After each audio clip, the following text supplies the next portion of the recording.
Good morning, it's 8:30, Monday, March 2nd, 2026. We're here for our county administrator update. Good morning. Good morning, commissioners. I have not heard from Cindy, so I'm assuming she's on her way in. I don't know.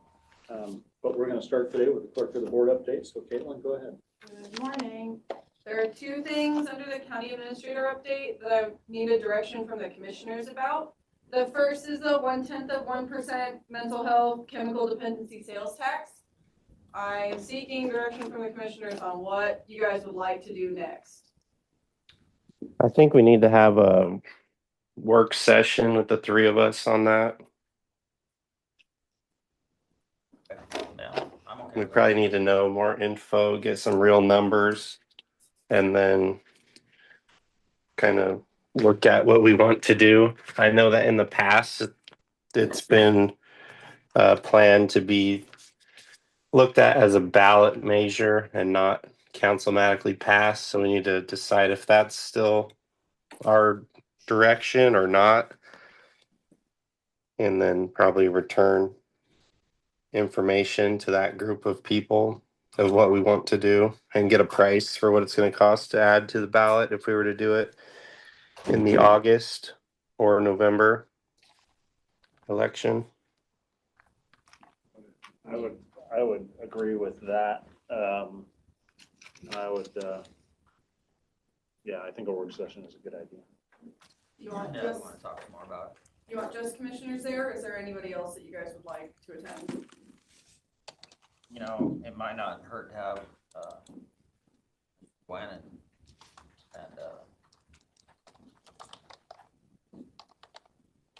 can't think of his name now. Judge Gwen? Judge Gwen and not Hope Source, but Del, Del. Yeah. you want the treasurer there? We need Michelle for elections. She just sent me an email. I thought I forwarded. Did I forward About it the to 1/10? Yes. Okay. Did I forward that email to you? About the cost, because we're running if we run it this fall, I think the cost will be minimal Oh, okay. because we will jump on with every other visits.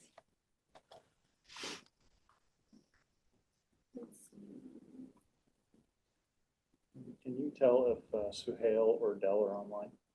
Who else online?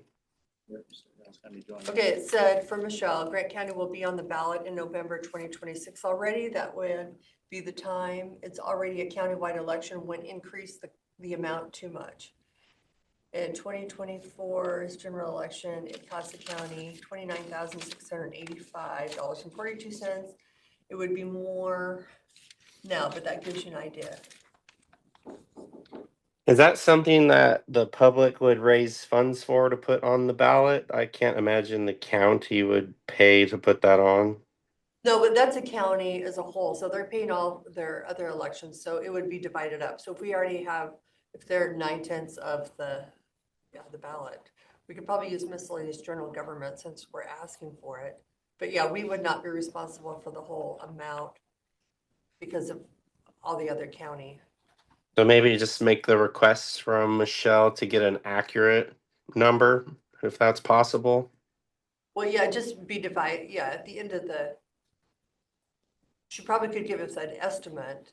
I don't know if she knows how many things are gonna be on the ballot Yeah, that's a little thus way far. But yeah, no, that's, which we can talk more about that in our work session. And then Get I that want, figured out. did you guys want the treasurer there also? Probably wouldn't hurt. yes. I'll work on getting that scheduled. The other thing I had, the senior center funding, we've been paying the Moses Lake Senior Center for a while, like $5,000 for a little bit of time. We were also paying the, Freda?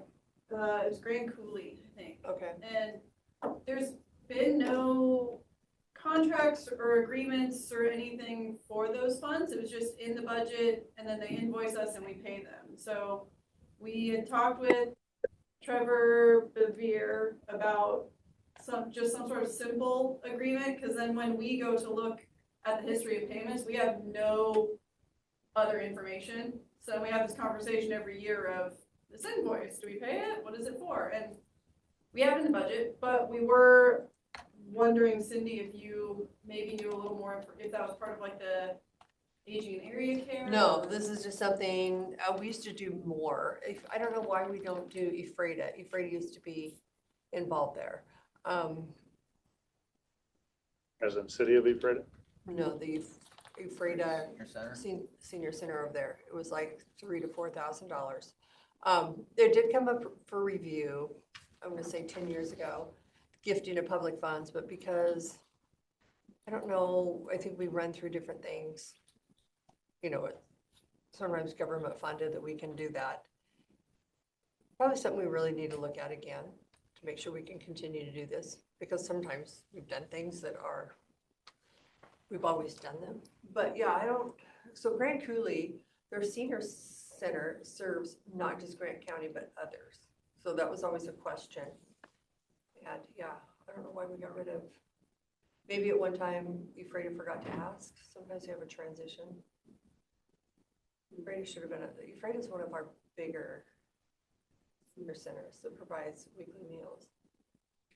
Know that Trevor will bring it up Okay. tomorrow during the prosecuting attorney's update. We're working with him just to get Yeah, maybe you can, something. maybe you can work something up for us. Yeah. Contract, so we at least have that. I mean, we should have something.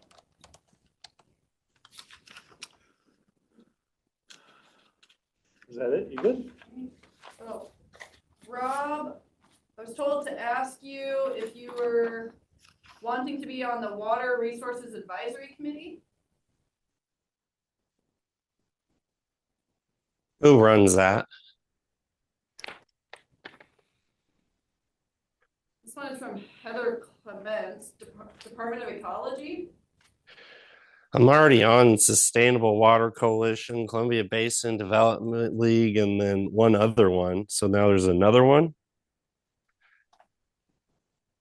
I'm gonna say yes. Barb handed me a piece of paper and it has a sticky note saying, ask Rob again in February.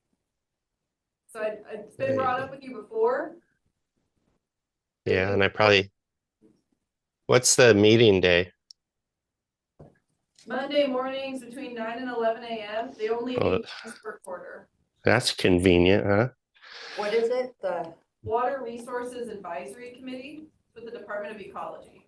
and it's not the Water Conservancy. No. Yeah, I mean, and it's once per quarter. Yep. The next one, we've already missed the first quarter one. The next one will be May 11th. There's Zoom meetings. Yeah. Well, you can probably go in person, but Zoom, yeah. It doesn't give any other information. Okay. I would just when it comes up in May, let's just put it on the schedule. And if we have a busy Monday that I'm not able to, then I won't. And if I can, I will. And that's I do love water. With that, so I'm going to move on to a discussion with Sue Hale. Can you promote her so that she can? So I know, I think she's driving and on her phone, but obviously I sent you guys a pretty large update. Where's Cindy? Good morning. And she was going to discuss an issue, a very specific issue she's having, and I think we can do it without going into executive session. She's just going to speak generically. You able to do that, Sahel? Yes, are you guys able to hear me? Yes. Loud and clear? Okay, perfect. Well, I just wanted you guys to be aware that we did have an intake on February 19th, and this particular youth have been, her mental health has been declined, meaning that she was suicidal. So we asked for a furlough right the next day. So she was committed on the 19th. No, the 19th she came in and was committed on the 20th. And since then, we have been trying very hard to find her a bed for mental health, since this is all mental health crisis. And all of the hospitals for mental health have been declining her. So she's been basically on and off on 72 hours hold, going to the ER, they stay there for maybe a day, 2 days, return her back to Chelan. And we also, the reason why they're doing that also is because she has a bail. So I think at this point, since we already tried 3 times, they committed her 3 times. The DCR was there, said she needs to be committed. She needs to go to a mental institution hospital, and they have declined her. I'm inclining to ask the prosecutor to hopefully,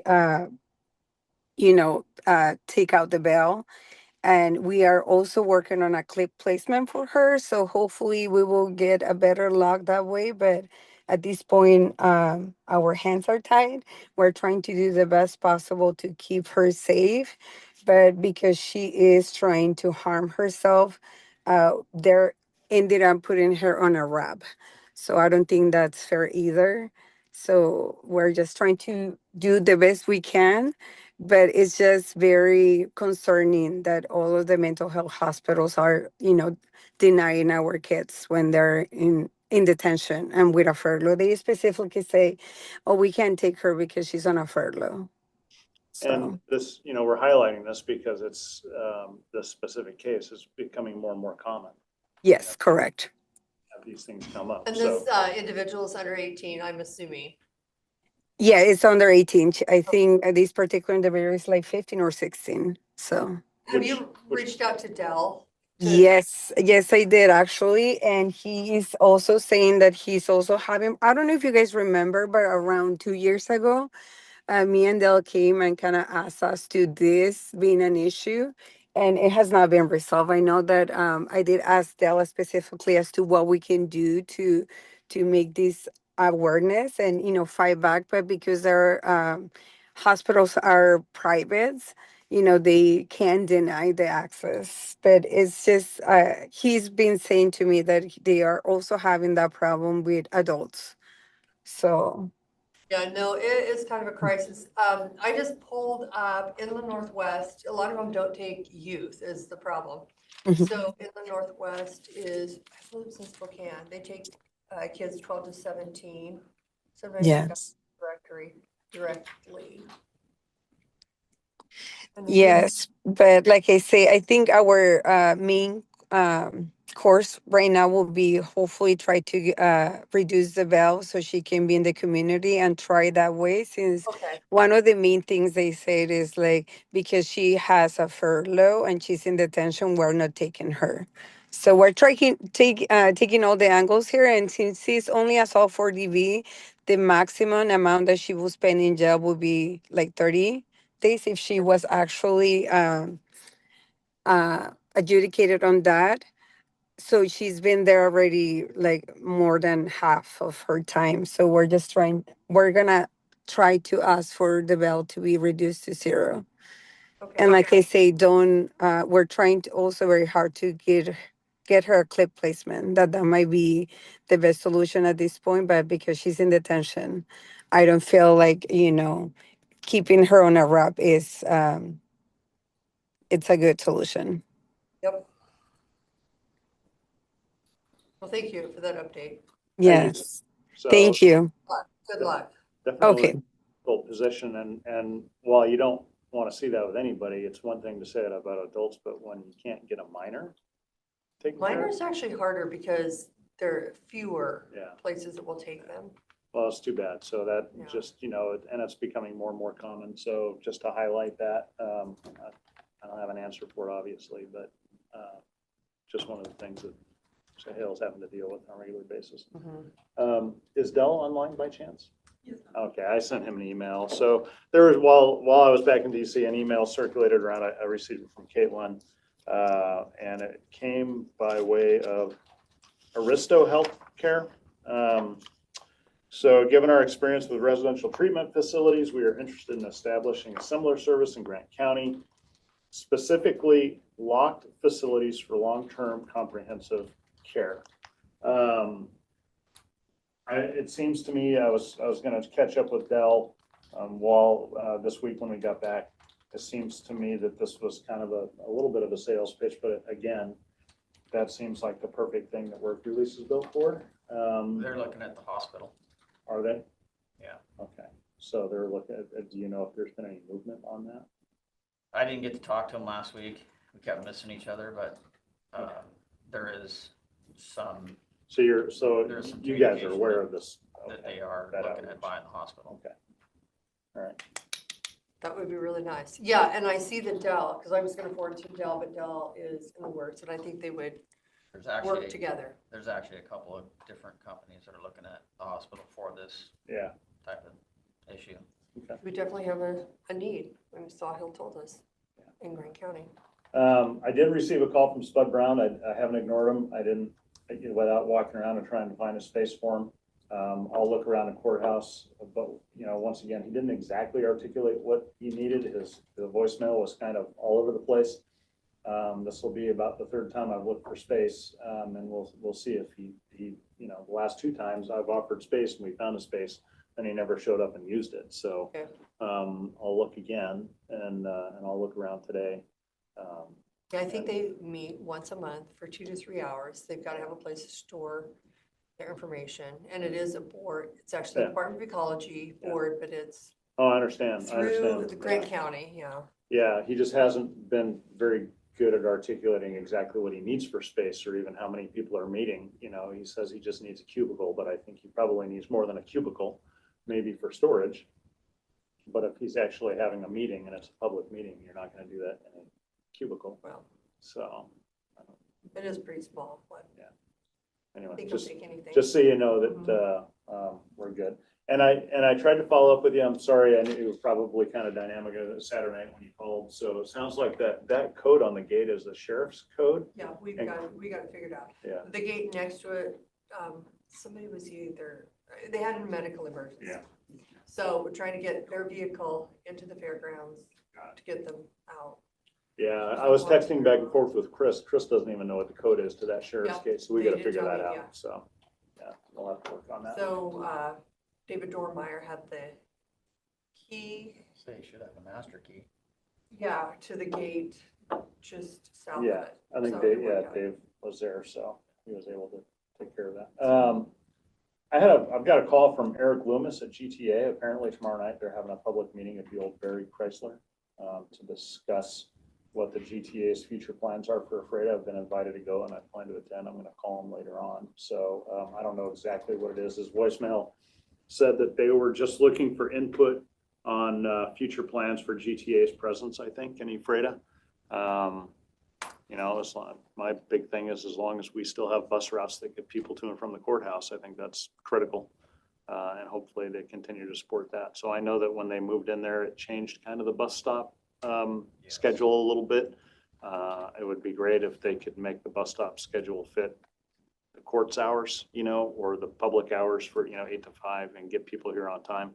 So I'll discuss that with them and see where that goes. So that's happening tomorrow night. I'll look forward to that and I'll update. the Okay, board good, on it. yeah, because sometimes they have the established routes, and it's kind of like, these are our routes, make them work for your schedule.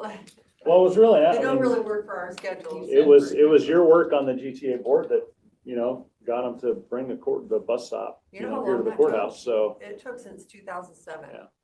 Well, that was great. I know that was popular with a lot of people and they're very appreciative of it. So we'd like to get the timing back to where it was. So, the board received an email from Derek at Wasac regarding a census and future healthcare opportunity. I'm not sure how much you know about that or if you saw that blank Excel spreadsheet that I'll be providing to HR if you want us to take part in that. It's asking for a whole lot of information about how many people we have on healthcare. I think Wasac is discussing options for not just risk insurance and that kind of thing, but also healthcare insurance.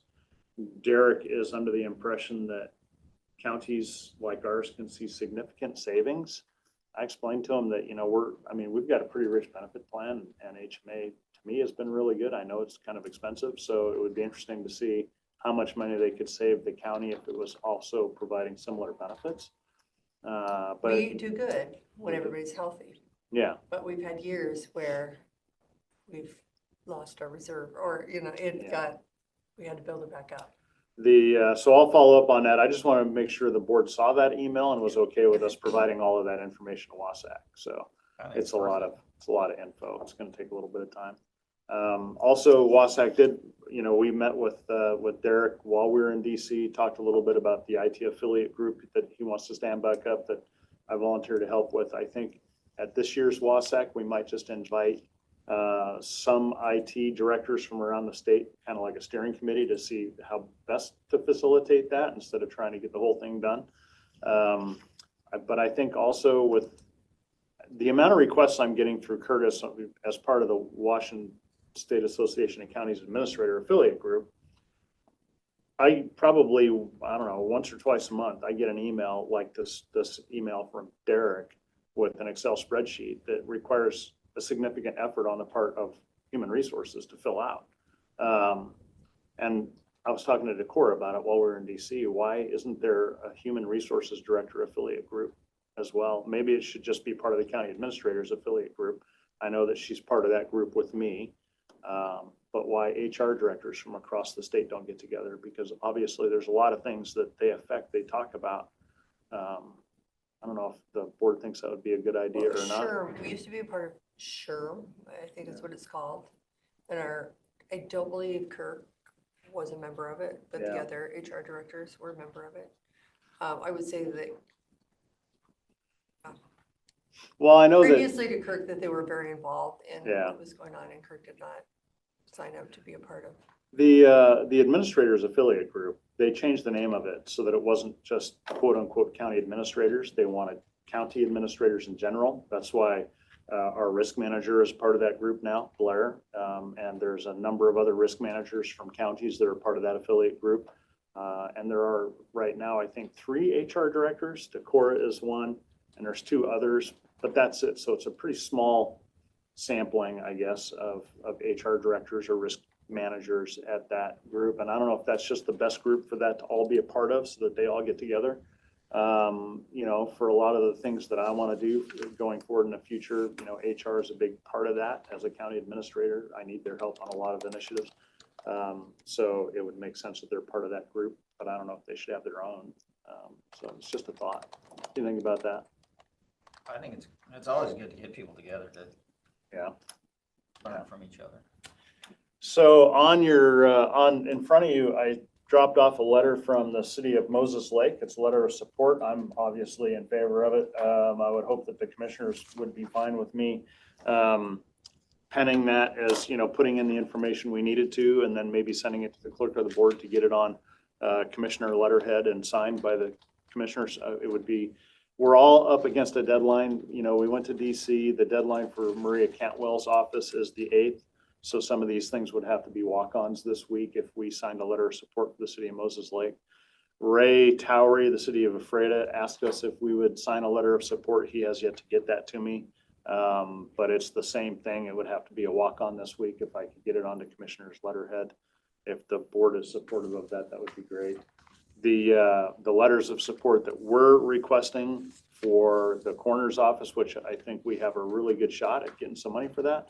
The city of Moses Lake has already replied and signed our letter and done it on their letterhead. So has Adams County. So I'm expecting some other counties to also join in that. So at least 2. City of Ephrata, Ray had mentioned that he would probably get that signed as soon as he got back.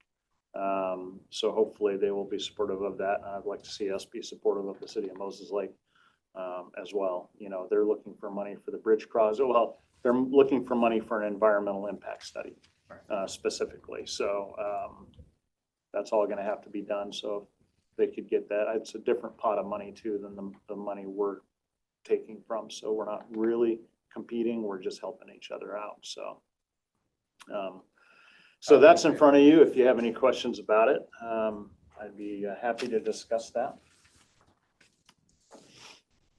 I think during PMR today, the couple of different things will be coming up: deputy clerk of the board advertisement, and also the succession plan for New Hope. I think you all signed that and have a copy of that.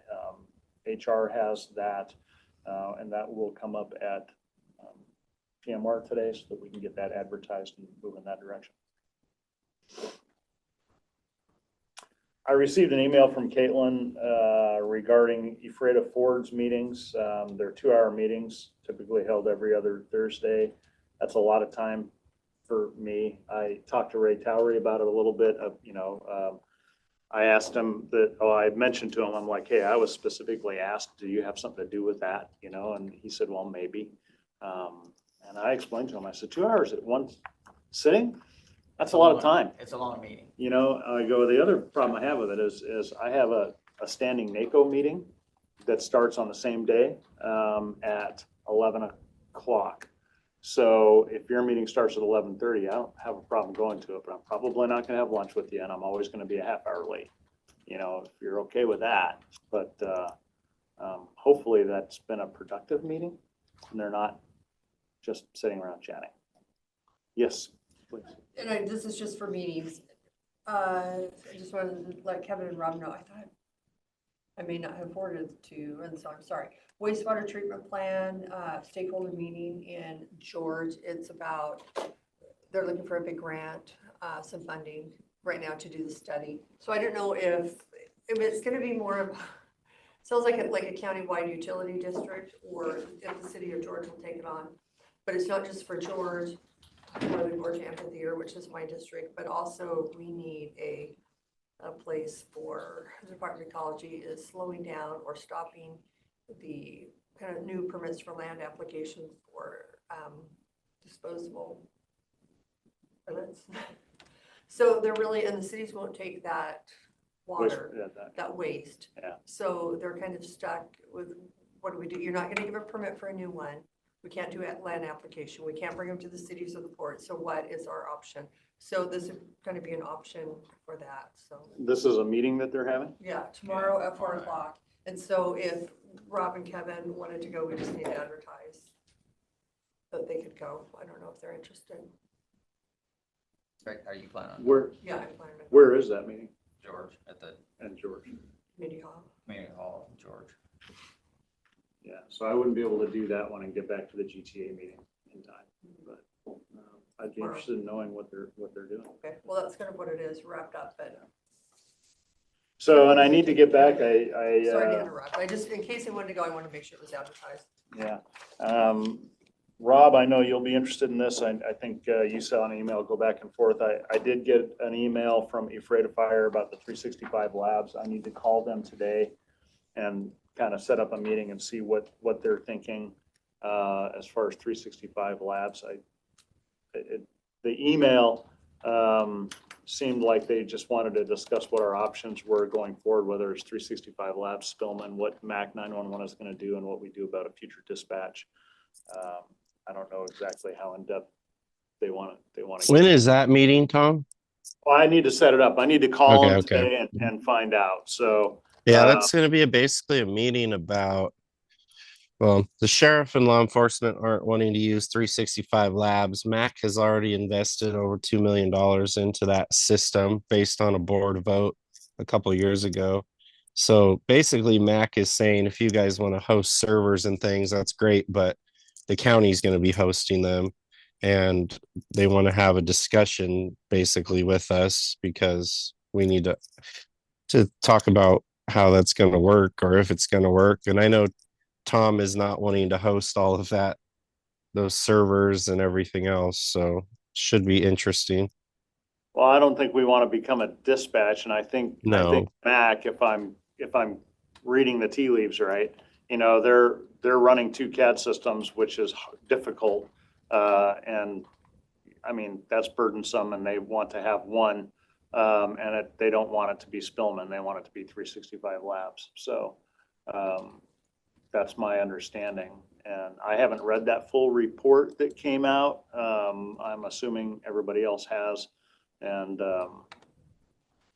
yeah, so I'll let you know. I'll get something set up with Jeremy there and let you know when that is.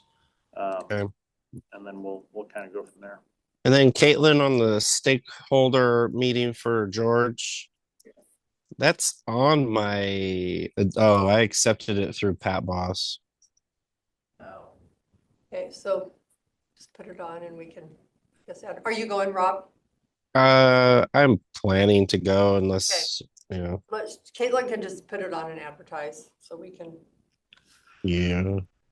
March 13th is, there's a bunch of us, the entire prosecuting attorney's office, and I think at least two, if not all three commissioners are going to the crime lab for a tour. Have you accepted that invitation from the PAO? Are you aware of that?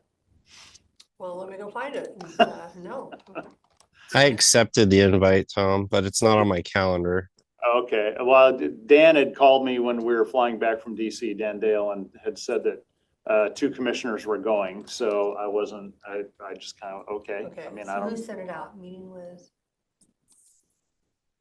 the reason I ask is we still need to figure out transportation. It sounds like we've got about 35 people going, so I'm gonna talk to Dan Dale today, well, the entire prosecutor's office, so.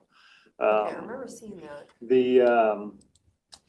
It's too expensive to like charter a bus. I looked into that. Most of us have got some kind of county vehicle. I can take a total of 3 with me. Kevin can take 5, and making 6 in his van. We might be able to borrow the auditor's van. I think what we need to do is just get the Youth list. Services has some. Yeah, get the list of people from Dan, send out an email and say how many people can take a county car so we can, do a convoy to the crime lab. So, yeah. So we'll go from there. So look for, if you see an email regarding, hey, do you have a county vehicle that? Yeah, that's all I'm seeing is a county vehicle, so I don't see where we were invited. The coroner has moved into work release. They are using that. Kevin is out this week. He's on vacation. Have you guys been getting regular updates from Jim McKiernan without me going to an executive session? Yeah. Okay. Personal updates, yes. Okay. All right. I mean, I've talked to him, but I haven't, nothing about it. Have you talked to him in the past couple of days? No. Okay, so he's probably going to be out for 2 weeks. Yeah, I need that. So, just so you know. And then if you need more details, I can tell you after the fact, so otherwise we'd have to go to Yeah, an no, executive okay. session. We'll So, just, I guess, work with HR, so. Yeah. They're aware. just so you know, he's going to be out for a little while. Right. No, it's online. Oh, too late, Dell. I already got it. I got it answered. It had to do with the name of that healthcare company that was trying to do the RTF. But are you there? Can you hear me? He can hear you, he cannot talk, not yet. Yeah. Dell, you don't have to stay Yep. on it. I just unmuted. Oh, yeah. Okay. So the trip to DC was really good. I'm going to touch on that for a little bit. Well, just a minute, Dell's unmuted. Dell, do you have anything to add on that entity that would like to take over Samaritan? No, I don't know much about them. I looked up on the web when we first got the email to see kind of what services they provide. It's Aristo Behavioral Health. Yeah. Other than just seeking to possibly purchase the hospital for inpatient services, that was really the extent of what I knew. I just wanted them to not be aware of what services that we provide here in Grant County. I didn't know if the work release would be an option for them when the coroner was done with it. Oh, that could be a potential good option. It's a lot of good space. Well, it's open bay. I don't know what they need. I don't know what their program is, and I don't know if the commissioners wanted me to kind of pull on that thread a little bit and try and find out more about it. Maybe just ask them if a facility like that would even work in the first place for them. But Sure. I don't know why it wouldn't. yeah, I mean, I think if they end up buying the hospital and get that up and running, by the time the coroner's done, they could maybe open this one up. I did speak with a VA representative when I was in DC about Samaritan Hospital, and they're not. There's a faction within the VA that wants to find hospitals like that, but the funding for it isn't there. There is a drive and a belief that they want to find smaller community hospitals that are up for sale, but they are not in a position to follow through with any of that across the country right now. So, And Tom, just as an FYI, the link to the meetings this morning online is not working. So when you try to go on our county website and hit the link, you're getting an error report, just as an FYI. thanks. Yeah, we're aware. Okay, thank you guys. Have a great morning. Hey, Dell, Okay. real quick, Yeah. Swahil, she gave us an update this morning, the Uh-huh. replacement of a young lady or a youth, anyway. that needs services. So she's still trying to find a place, maybe release that individual so she can go home and hopefully, she said you were aware of it. Yeah, this is one that the hospitals aren't accepting because of the behavioral issues. And that's been a challenge that we've been faced with. That if they have assaultive behaviors, then the inpatient hospitals are less likely to accept them. Yeah, that's been a challenge we're going to need to start engaging the hospital systems on to figure out what our workaround is for individuals that need the care. Dell, would Eastern, would she be a candidate for Eastern? We'll have to look into what youth services they provide there. I But know they yeah, have. like any of Well, they these do. inpatient hospitals she'd be a candidate to. It's just a matter of them on the hospital end accepting individuals that have assaultive behaviors at the time. I mean, it's a lot of years ago. One of the last jobs I did in my plumbing life before coming here was a heating retrofit at Eastern. And Yeah, it was in the pods amongst, and we had to work around the patient population. They weren't, you know, it was not the criminal side of Eastern. So you're sitting there, you had to have somebody holding your ladder. You had to have somebody with you at all times because the patients were just walking up to you, and some of them were kids. So yeah. You're gonna always read kids. it was a very interesting project. Yes, Swahil's kept me informed, and we're working with our crisis teams to try to figure that issue out. So, Okay, yeah. thank you, Dal. All right, thank you all. We'll see you later. Thanks, Del. Thanks, Dell. So Washington DC was productive. It was, you know, not just meeting with Cantwell staff, Murray's staff, Patty Murray herself, and both the staff and Congressman Newhouse, who was very engaged, very interested in our corners project, and I think very willing to try and help us there. You know, so we did meet with Merchant McIntyre, our federal lobbyist that we signed with, and they had an entire program laid out for us, and we kind of game planned our meetings. So I thought that was all good. As far as the committees I'm on, Veterans and Military Services Committee and the Telecommunications Technology Committee, both of them had excellent meetings. The Veterans was short. Sadly, there was two meetings there. There's the Veterans and Military Services Committee, and then there's the affiliate group for the county veteran service officers like Anthony. They only had 3 people show up. Out of 3,069 counties, there's, I think, 2,000 or 3,000 CVSOs, and they only had 3 show up, which was kind of sad. That's where all of their money starts, you know. And I know obviously Anthony couldn't attend this one. He's on leave, but just speaking generally, it was kind of sad to see that. The Telecommunications and Technology Committee, again, a lot of focus on AI. You're seeing a lot of counties fall into some pitfalls with AI, talking about data governance policies. People are not understanding how their data is being used. And I know that we've been working on that in GCTS, and I need to follow up with them and see where we are on that. A lot of counties that are leading in the AI arena have completely shut off access to ChatGPT, Perplexity, Claude, Copilot, unless there is specific user training done across the board. They don't want people using them, even the search engines, because if you're not paying for the enterprise program through those companies, they are taking whatever you're putting in there and using it to train their models. And there's been instances of counties that are putting in HIPAA data, legal data, because they just think it's this, you know, they're not even thinking twice about it. They just want to get their answer and look at how fast this is and how great it is. And there's a ton of upside to AI, but that is some of the downside. And some counties have fallen victim to this and been sued.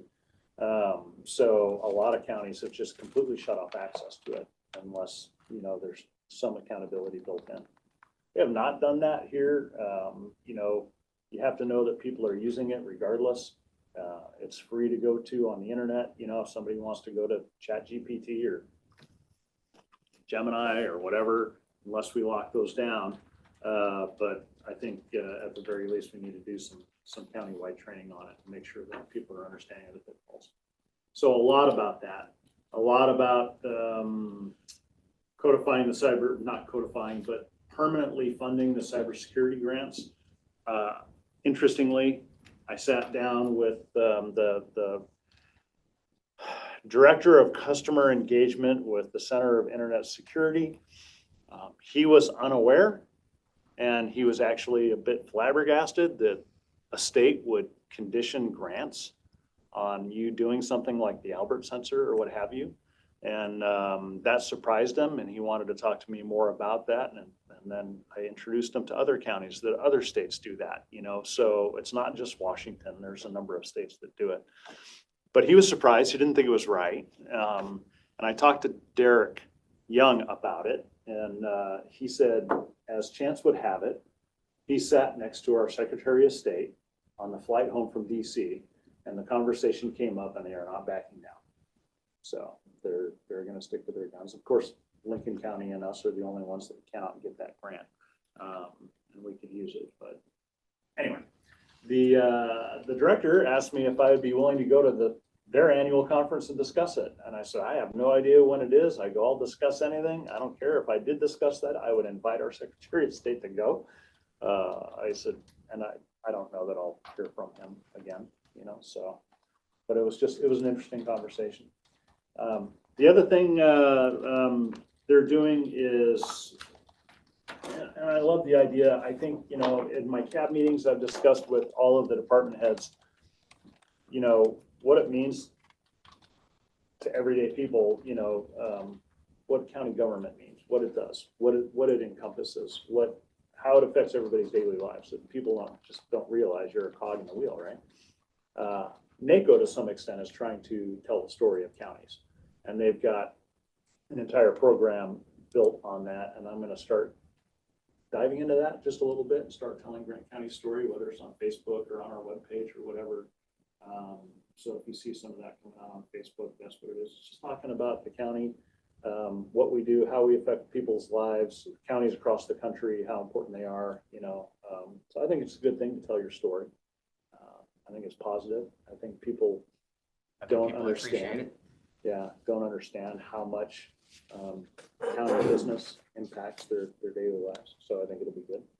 The other thing I learned about, and I've seen this at a couple of WASAC conferences and the last NACO, is there's a big push from this company, CashFest.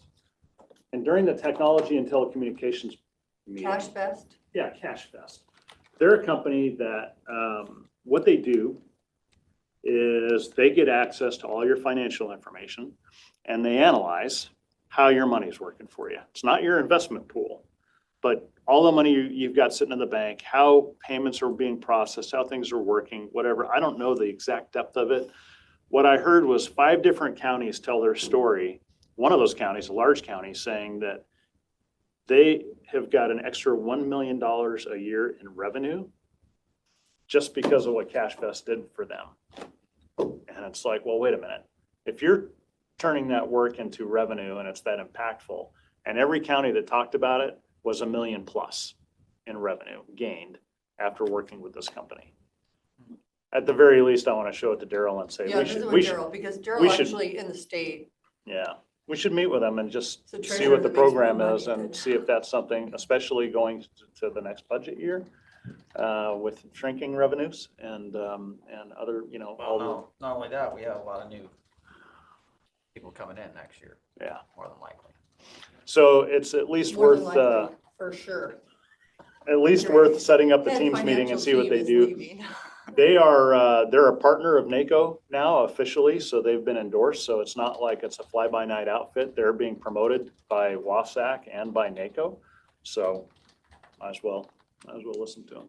Yeah, absolutely.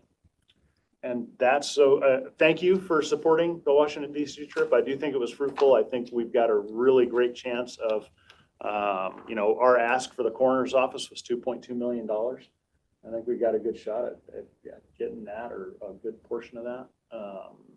So I expect I'll get more letters of support trickling in from the other counties that we help to serve. And you'll see the letter of support on today's, or the consent this week for our commissioners to sign. And then again, I would reiterate, I would support signing City of Moses Lakes in the city of Ephrata. Yeah, so those other counties don't have a medical examiner. They don't have a coroner.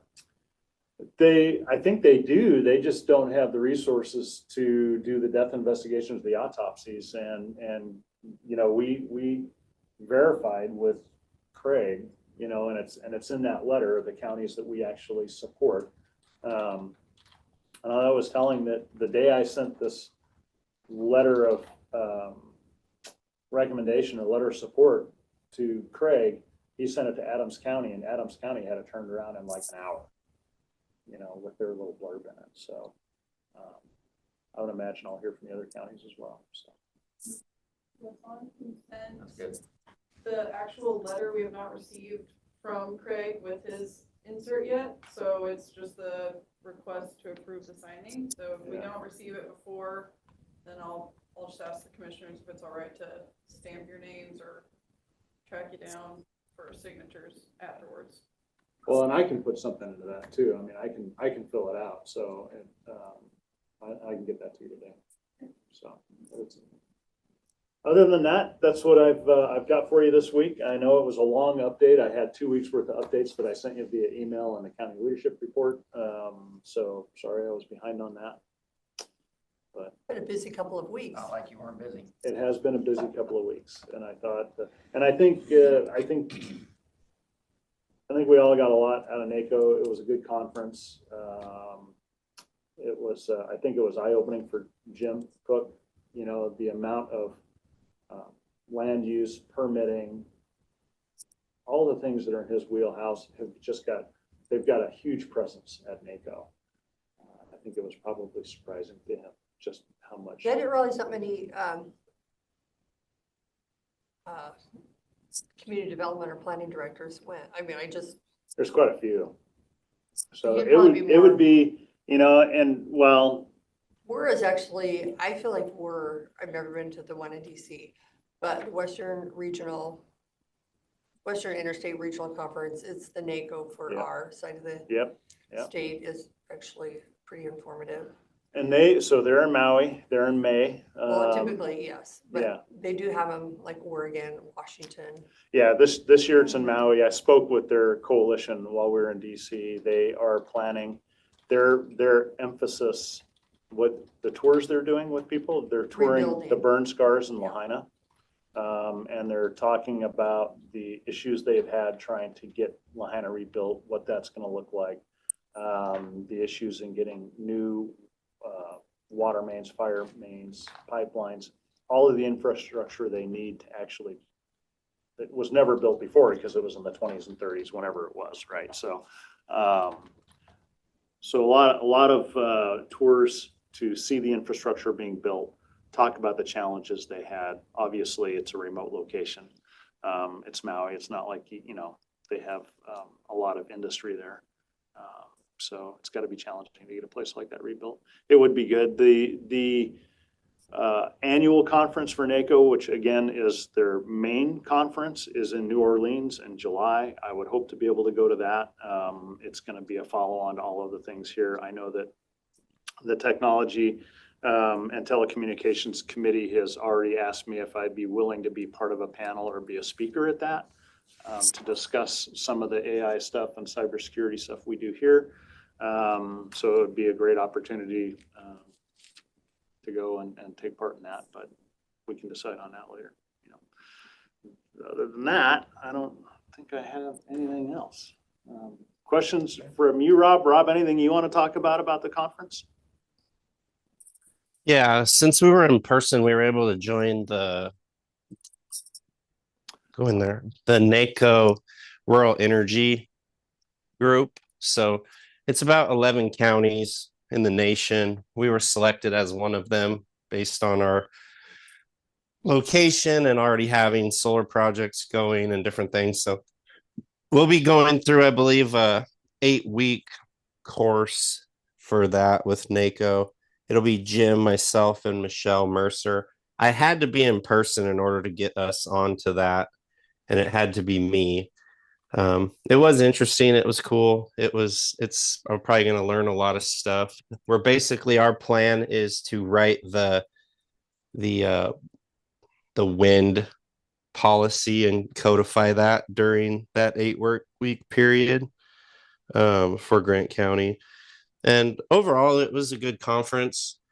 You know, a lot of the stuff that's major that's going to impact Grant County is kind of like not during sessions.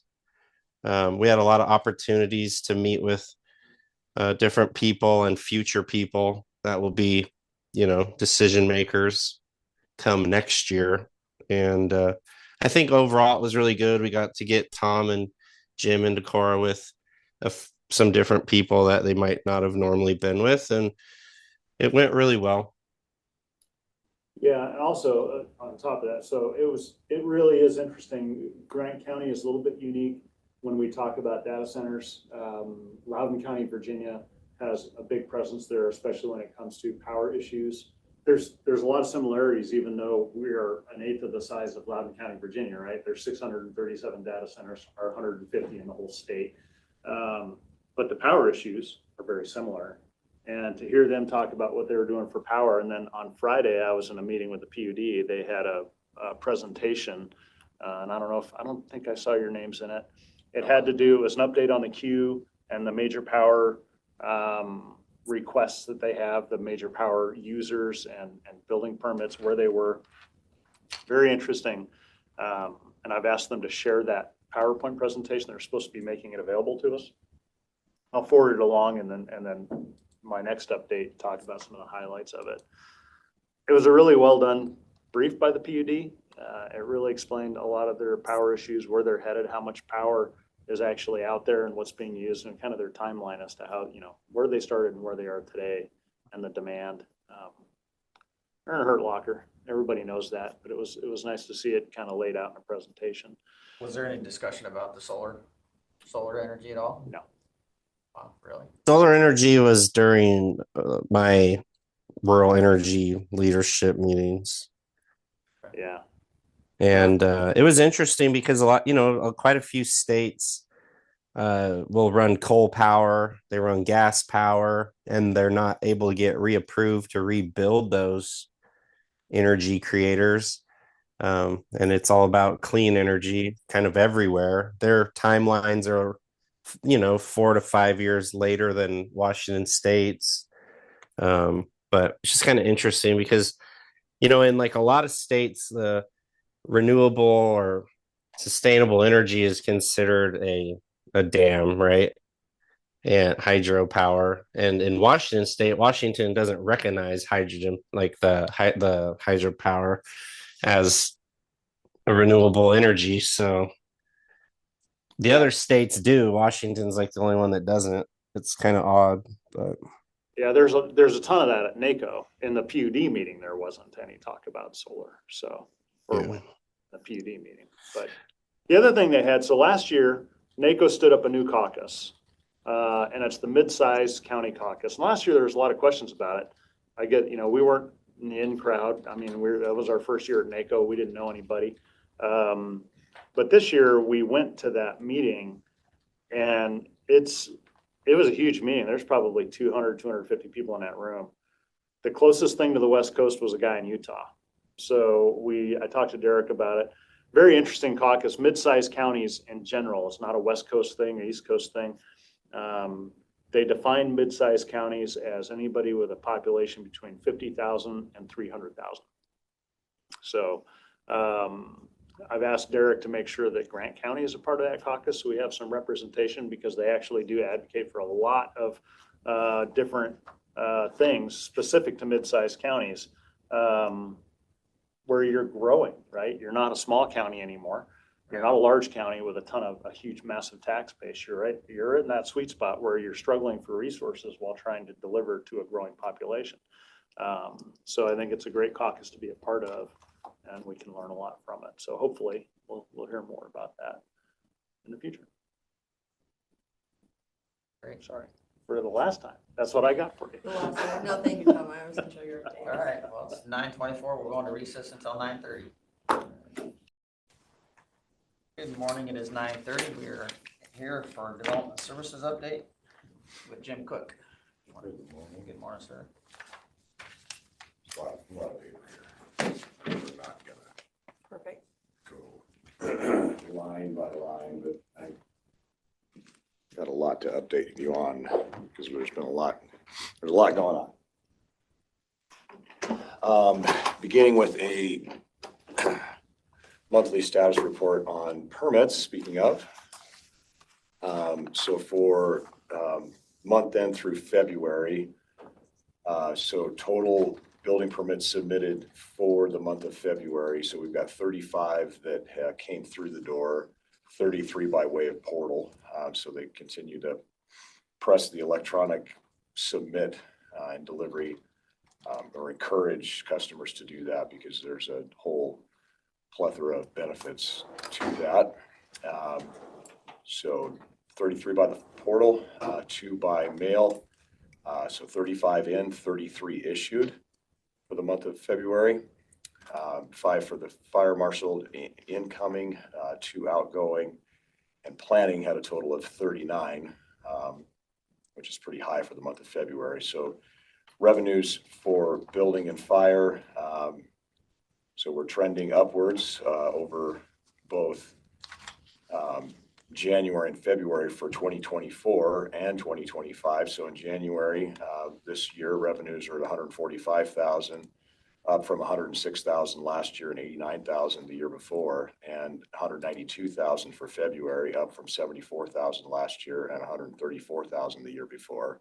So things are off to a hot start again.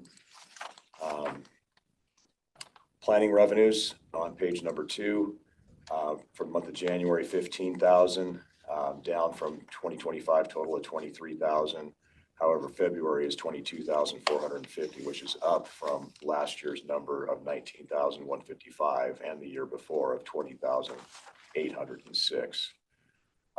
Applications in, like I'd said earlier, January for planning is 36, February is 35. So just a minute, Jim, I have a question. Yeah. If I don't ask it, I won't be able to. Absolutely. Just be stuck in my mind. So I'm looking at revenue back, still on the first page. So we have taken in more revenue in 2026 in January and February than we have since 2010. Yeah. Are the increase of the price, or we just have a lot of construction going on?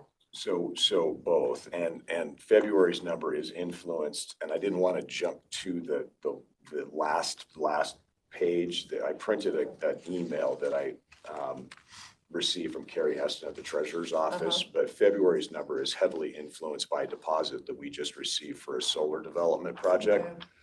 Okay. And so we'll just jump to it. So I wanted to point out to the board that, we have this infamous 170 account. We need the treasurer's office is holding those funds to be placed into that account. They still haven't done that yet. And so the $154,000 that we just received in February, which is influencing that February number, is sitting in this hold account. So to date, in the hold account, pending to go to the 170, we have $3.6 million. So I'll need to continue to work with accounting. Okay, so the account is what you're saying has not been established yet. It appears, from what Carrie is saying, appears that the account has been established. And Needs to so be we transferred just over. now need to work with Okay. the treasurer and accounting to move that money Okay. over to the 170. Okay. Yeah. So, but to your previous question, January, that number was heavily influenced by definitely a rise in permit applications, both residential and commercial. It's just February's number is heavily influenced by that $154,000 deposit. And to that end, March's number will be influenced yet again, because that is just a 25% deposit of a remaining balance that we'll receive on the remainder of the permit that we're about to issue for the Invenergy project out in Moses Lake. This is for the Quincy Solar project. Okay. So that project is finally, they worked in phases, but it's finally now, the permit is going to be issued and they're going to be coming out of the ground. Got the one off of Road 10. Yeah. So the longest tenured project is Oh, finally, gosh. I feel finally, like some of these yeah. are taking a while. Yeah. So finally gonna hit the ground. So good things happening from a revenue standpoint over in development services. So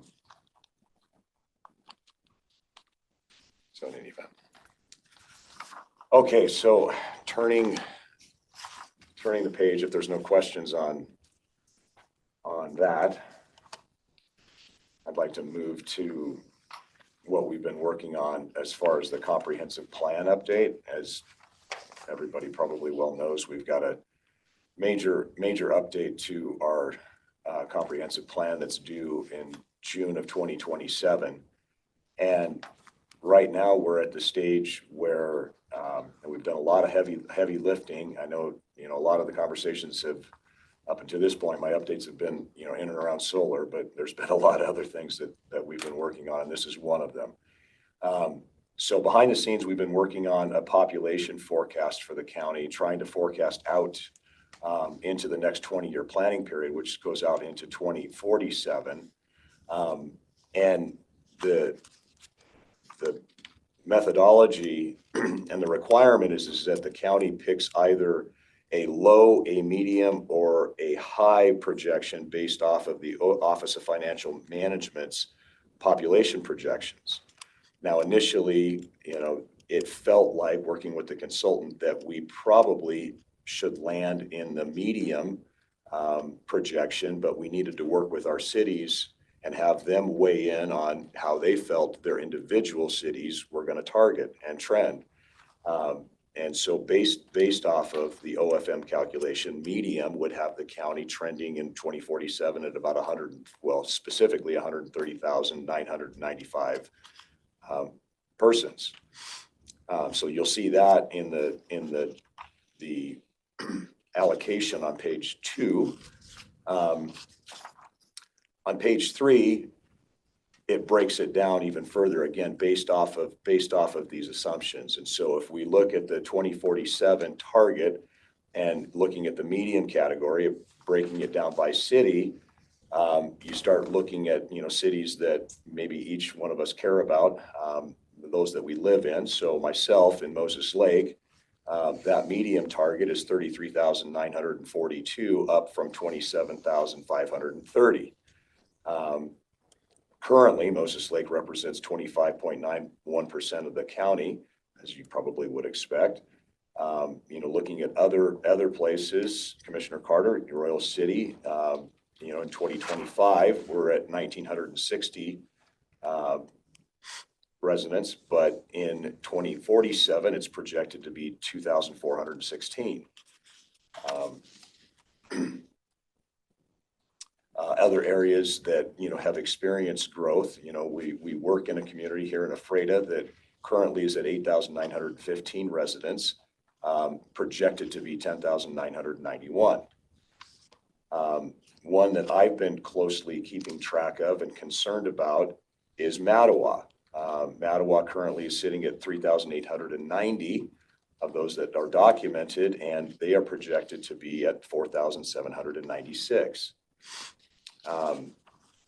So to ground truth it, so to speak, we looked at the historical growth trends and we looked at it in 3 different ways. So on page 5, we've got snapshots that look at a period of 2010 to 2020, and looking at those same cities. Moses Lake, for example, experienced a 2% CAGR, is what we call it. So compounded annual growth rate is what that stands for. Royal City, although it may not feel like it, experienced a negative 2% compounded annual growth rate. Ephrata experienced a 1%, while Mattawa experienced a negative 3%. I think that if we went to the community of Mattawa, that probably wouldn't feel correct. So we then looked at it a different way. So on page 6, we looked at a 20-year snapshot, looking at the same communities. Moses Lake experienced a 3% compounded annual growth rate. Royal City was flat. Ephrata was 1%, and Mattawa was 1%. A little bit closer to probably the reality in those communities. If we go to page 7, Now we're looking at a 2023 to 2025 snapshot, more of what we're currently experiencing. And, you know, keeping in mind, this is closer to the COVID timeframe. Moses Lake, 2%. Royal City, still at 1%. Ephrata at 1%. But interestingly, if we look at Mattawa, Mattawa's at 4%. Probably very close to what we realistically would see if we really spent some time ground truthing down in Mattawa. So, and then on page 8, again, is just is recapping the numbers that I just explained to you on the previous 3 pages.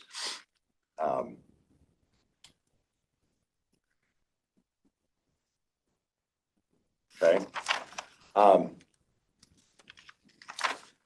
So how do we then prove that out even further? We looked at permits issued across those same communities. So if we go to page 10, we took a look at the number of completed housing units. Just a minute, Jim. I didn't Yeah. even think about this. Rob, do you want us to send you this, like email this to you really quickly? Yeah, that would be great. Okay, there really is a wealth of information. Sorry, you should have said something sooner. I didn't even. Anyway, Caitlin will scan it. Keep going. Jim, I didn't mean to interrupt Yeah, you, no but worries. sometimes when you're looking at these, you're like, oh, got it. Okay. Yeah, I'm going to keep going. Yeah, Sorry, keep moving. I should have thought about that. So here's another way we tried to prove this out, and I'll quickly get to my point in the next set of information here. We looked at completed housing units, you know, both in total between 2010 and 2025, and then annually. So looking at Moses Lake, they, based off of information that we received from them in that 15-year planning period, they completed 3,215 housing units, a total of 201 a year. And that represents 43% of the units in the county. Royal City, 223 units, 14 a year, total of 3%. Now, you know, when I think of, you know, I'll stop at Royal City. You know, when I think of 14 units a year, I think about that development that just recently went in. And it feels to me like there was more than 14 a year that went into that development. So then I start to become skeptical of the numbers that have been fed Well, no, there's back. been a lull though. There's There been a has? lull. Okay. There was a big building boost. He put a development or 2 in, and then it's been pretty slow. So Okay. there's probably been a couple of years, not a lot of building, just maybe 1 or 2 here and there. So Okay. that, I know, I was thinking it's probably pretty accurate, but it's definitely going to increase Okay. this year. Yeah, so just keep in mind, these numbers are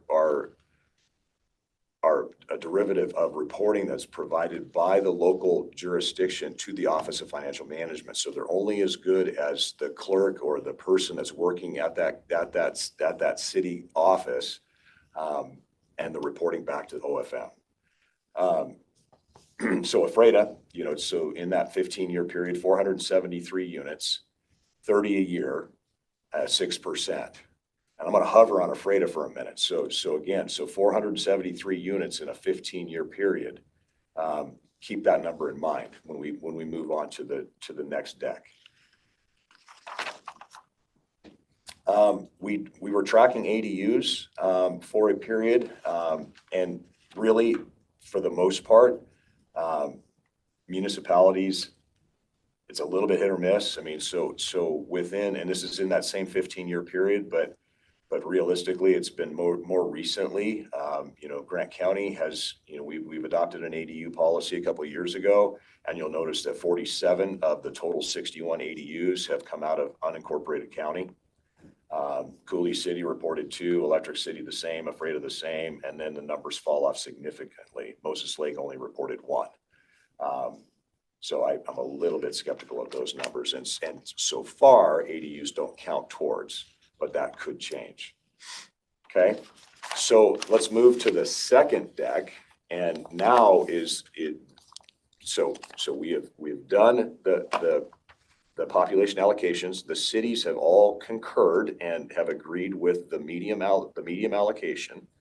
So now we're doing a land capacity analysis, and so that is what is in front of you now, and the meeting Page that, 12, well, we Oh, moved, okay. moved on to the second, okay. the document dated 2/17 of Okay. 26. And this is the Grant County Land Capacity Analysis Methodology Recommendations and Initial Housing Allocation. Now, that's where we are currently. So we now know, and the cities have agreed to their population allocations. Now we have to convert it into housing units.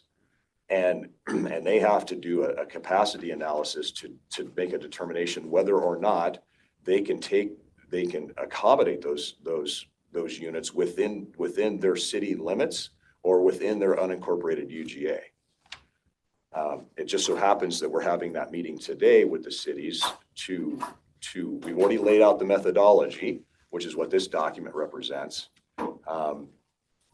And it's, the discussion today is there any questions with the methodology? So if we go to page 3 of the document, here's their workflow. So the cities are to identify the residential land supply and then assign development status. So are the lands, again, within their incorporated UGA and unincorporated UGA? Is it either vacant?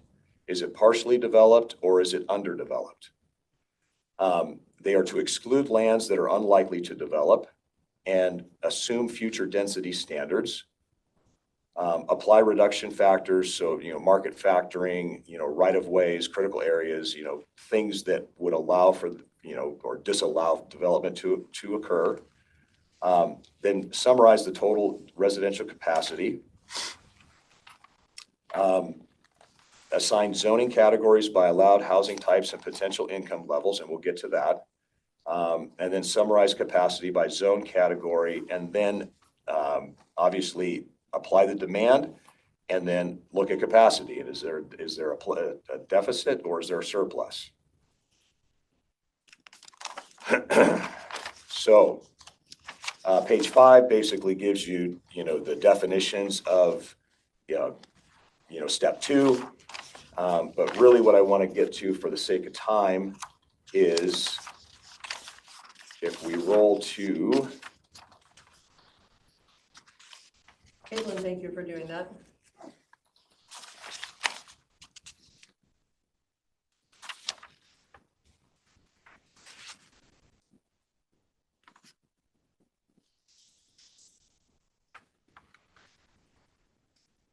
all the way to let's start at page 12. So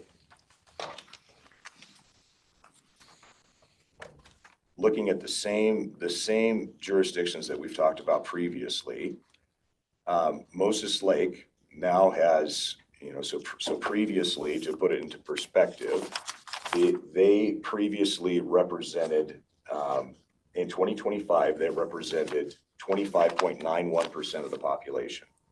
Under the new allocations, they will represent 25.4% of the population. So there's population that's being spread amongst other jurisdictions, both whether it be rural county or in other cities, Quincy, Ephrata, Mattawa. So their population share is actually going down. They will represent 28% of the housing share, and therefore actually going up 2.63%. So although the population is going down, they are going to represent a higher percentage of housing. Ephrata had represented previously 8.39% of the population. They are dropping to 8.23. Housing is going to represent almost 9% of the county, an increase of 0.56%. Royal City previously was at 1.84. They are dropping to 1.81, representing a 1.43% of the housing and a difference of -3.8. And then Mattawa, population share previously 3.66%. They are increasing, and this is where the differences are headed, to a 4.23%, representing 3.10% of the housing share, but is a decline of 1.13%. Here's where it gets interesting. And this is on page 13. And why I wanted to keep AFREDA in mind. And I'll pull back up or remind us what AFREDA's permit statistics were. So under the 2047 population forecasts and housing allocations, the city of AFREDA, you will notice, needs to produce 1,726 units. And those units are spread out, and the Growth Management Act requires now the HAPT tool, so the Housing for All, the Housing Planning Tool for Housing for All planning tool requires that we plan for housing for folks that are within 30 and 50% of median income, 50 to 80% median income, 80 to 100%, 100 to 120, and 120 and above. So you'll notice in the 30 to 50% of the 1,726 units that AFREDA needs to produce in order to hit their target, 410 units need to be in the 30 to 50%. 306 and 50 to 80, 149 and 80 to 100, 142 and 100 to 120, and 305 in the 120 and above. Again, previously, in the last 15 years, they had completed 473 units at an average of 30 a year. So looking at Moses Lake needs to produce 5,496 units. 1,300 of those units need to be in the 30 to 50 percentile. 50 to 80 is 976, 80 to 100 is 472, 100 to 200 is 449, and 120 and above is 970. So when we think about projects that are planned inside of the unincorporated UGA and what we're calling affordable housing, based off of the median income, if 970 units is the target in the 120% median income range, is a development like the ones that we're seeing planned, I mean, is that going to work? I don't know. I mean, it's expected that a lot of the 30 to 50% income target range will probably be absorbed within the city limits in all of these major cities. And then as they work out, then we'll start seeing development in these higher bands. But that's the challenge. That's the work we're doing right now is doing the land capacity analysis so that we can identify, do they have the capacity to hit these targets within the incorporated city limits, and then at worst case scenario in the unincorporated UGAs. And the challenge there is that we all know that those have limited abilities to serve. They have limited utilities, and so they would have to prove out a plan to provide capital facilities over a phased amount of time in order to be able to include those in the land capacity analysis. And it's this work is what guides us into determining sizes and locations of UGAs. So once this is done, then we'll be able to better help and support a request for a UGA shift or a UGA shrink or a UGA expansion. Here's where it gets tricky, is that we are to look at this as a county collective. So when we're talking about not really specific to housing allocations, but then we then turn our sights to commercial lands and industrial lands. So if AFREDA has to hit these housing numbers, we also have to look at it from employment as well. So do we have the commercial lands, the industrial lands to be able to support employment for these residential numbers. And that's an even more difficult conversation when you start looking at types of industrial centers and the types of lands that they need. Is it a percentage of residential allocations? It's tough, but right now we just need to get through the housing and the land capacity analysis, like I said, which is what we're working on currently. So there's a lot here. That was a lot of information. Very interesting. And thank you for telling us what page you were on throughout. Yeah. Kind of reading it through. Yeah, so should you find some extra time and feel like pouring through it, and if you have any extra questions, I'm sure you do, this is the information that's going to start making its way to the Planning Commission.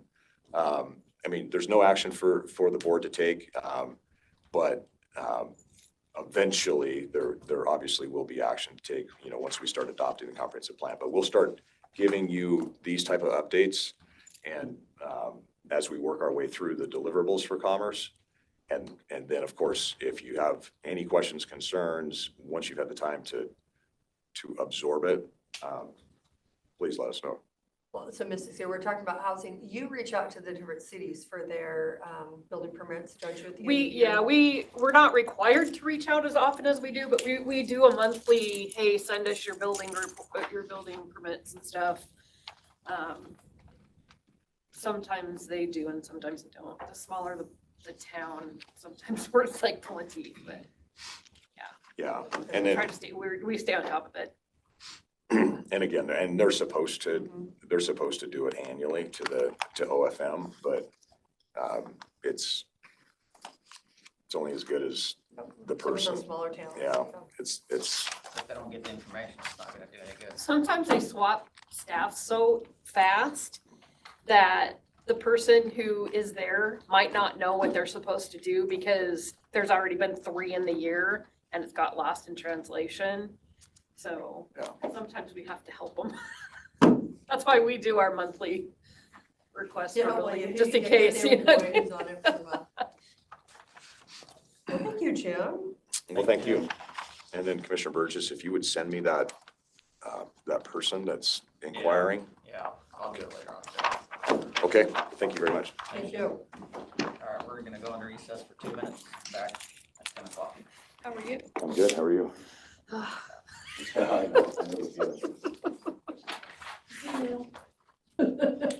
right, it's 10 a.m. and we are here with the assessor's office update. Good morning, Melissa. Good morning. So, I have 3 people out on FMLA, 3 now? 3? 3 total, yes. Okay. I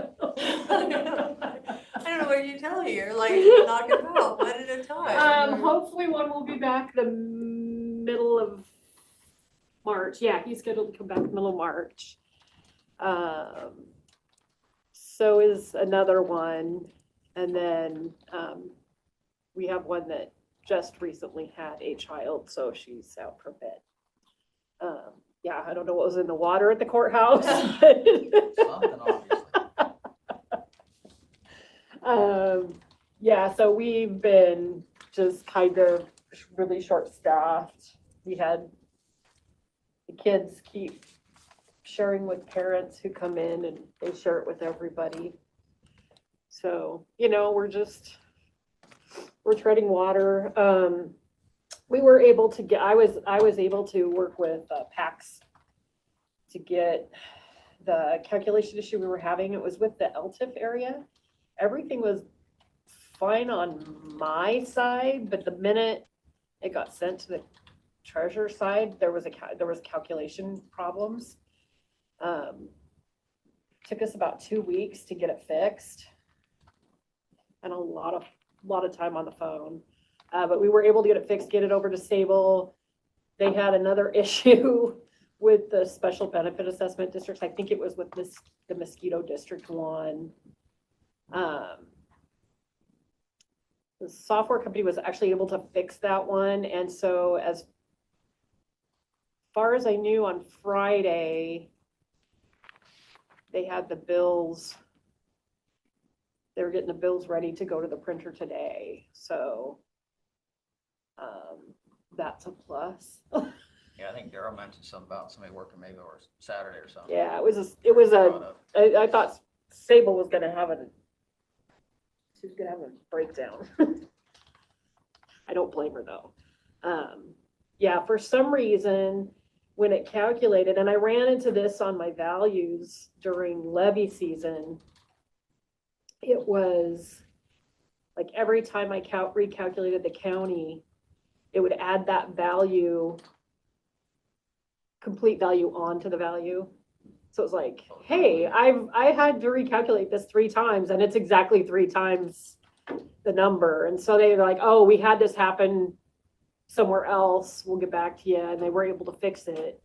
So when I looked at what it was doing, it was like 3.03 times. So I don't know.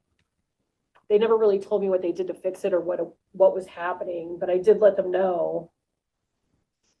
And then they always fix it and they're like, okay, yeah, it's fixed now. Like, okay, what was it? What happened? They never tell you that.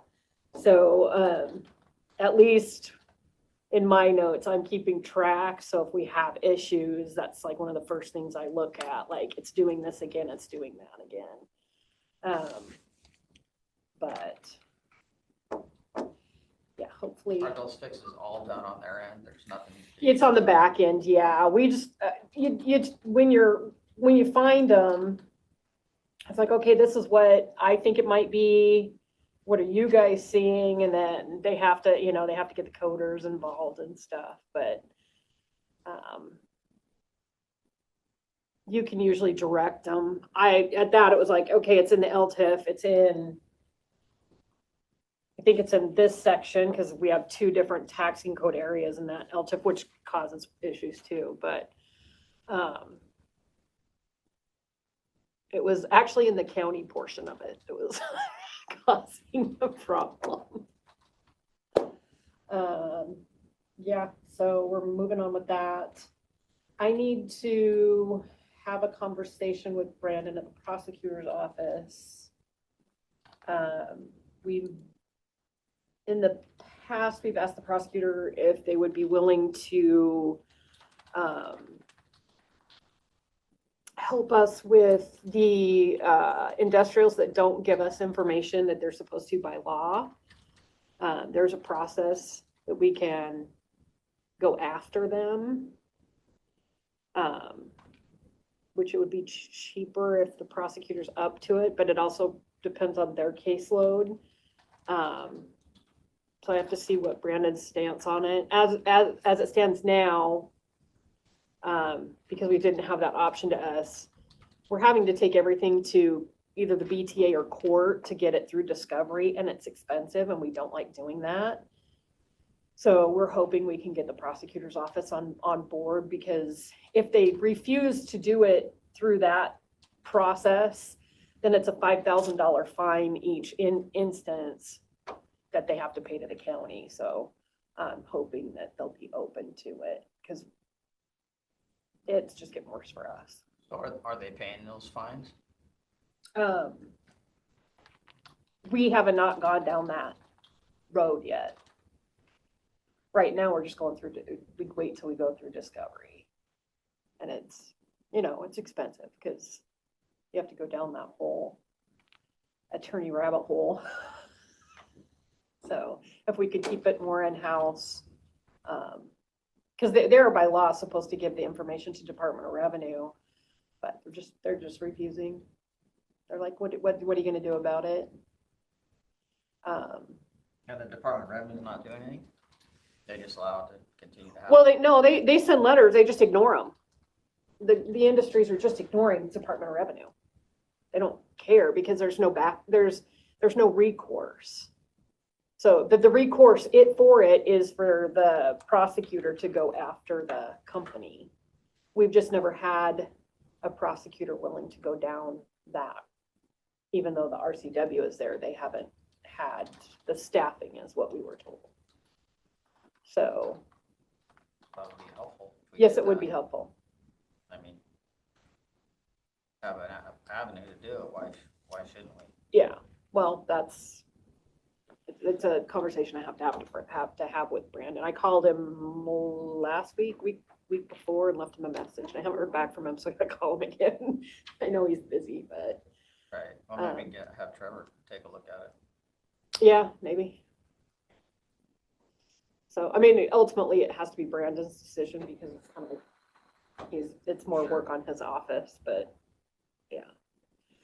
Yeah, but so, I think if we did that a couple times, maybe they'd pay attention. kind of what I'm thinking. A little easier for us, It would be, it would be, but more helpful. yeah. So. Yep. Anything else we can do for No. you?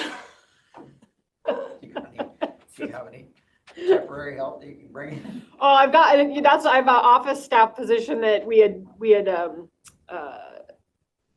put out in, I think it was November, but then all this hit and it was like, I'm gonna have to repost it because, I mean, those people probably all have jobs now. We just didn't have time to get to it. The amount's like, we gotta get to that. We gotta get to that. It'd be like, I haven't got to that yet. Neither have I. So, yeah, I gotta contact HR and find out what we need to do for that. I don't know if we have to go through PMRTA now, since we don't. I don't know. Was it approved? It was approved. It was approved last year, but we just never got, we But did. is it in your budget this year? Yeah, oh, Or is it yeah. higher and free? So Oh, yeah. you just need to, since it's a existing position, you just need to ask for. Sorry, they do have PMRT today, every Monday. Okay. Yeah, I'll have to get a hold of HR and get that on the, You just need a request. to repost it, yeah, yeah. Because we couldn't get it filled in time.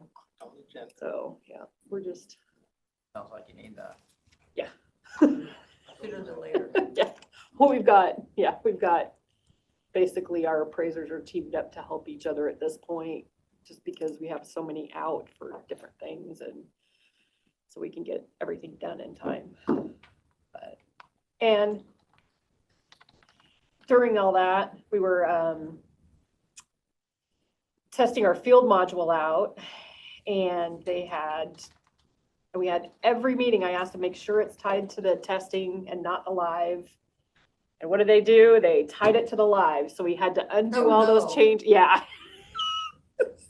Yeah, I'm not happy.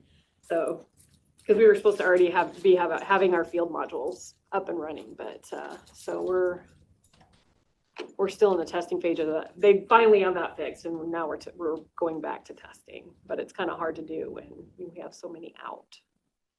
So yeah, that's where we're at. Once that's all working right, then they'll be able to do everything out in the field, and then it'll go directly into the Yeah, computer. there's a few things that if it's like the hard to sketch homes, they'll still probably do on their desktop, but if they're easy, they can do it right there.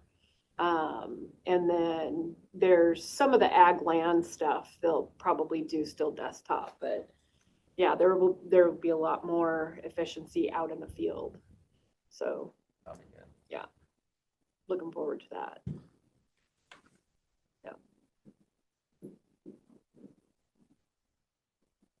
Else? That's all I got. Trying to go over all of the final levy stuff to get that all on the website. We're triple checking numbers right now. And yeah, that's it.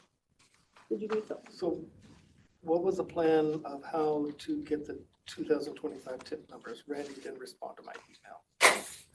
The 25 for 26 or the No, 24 for 24 for 25? We just need to run I have those. It's a report.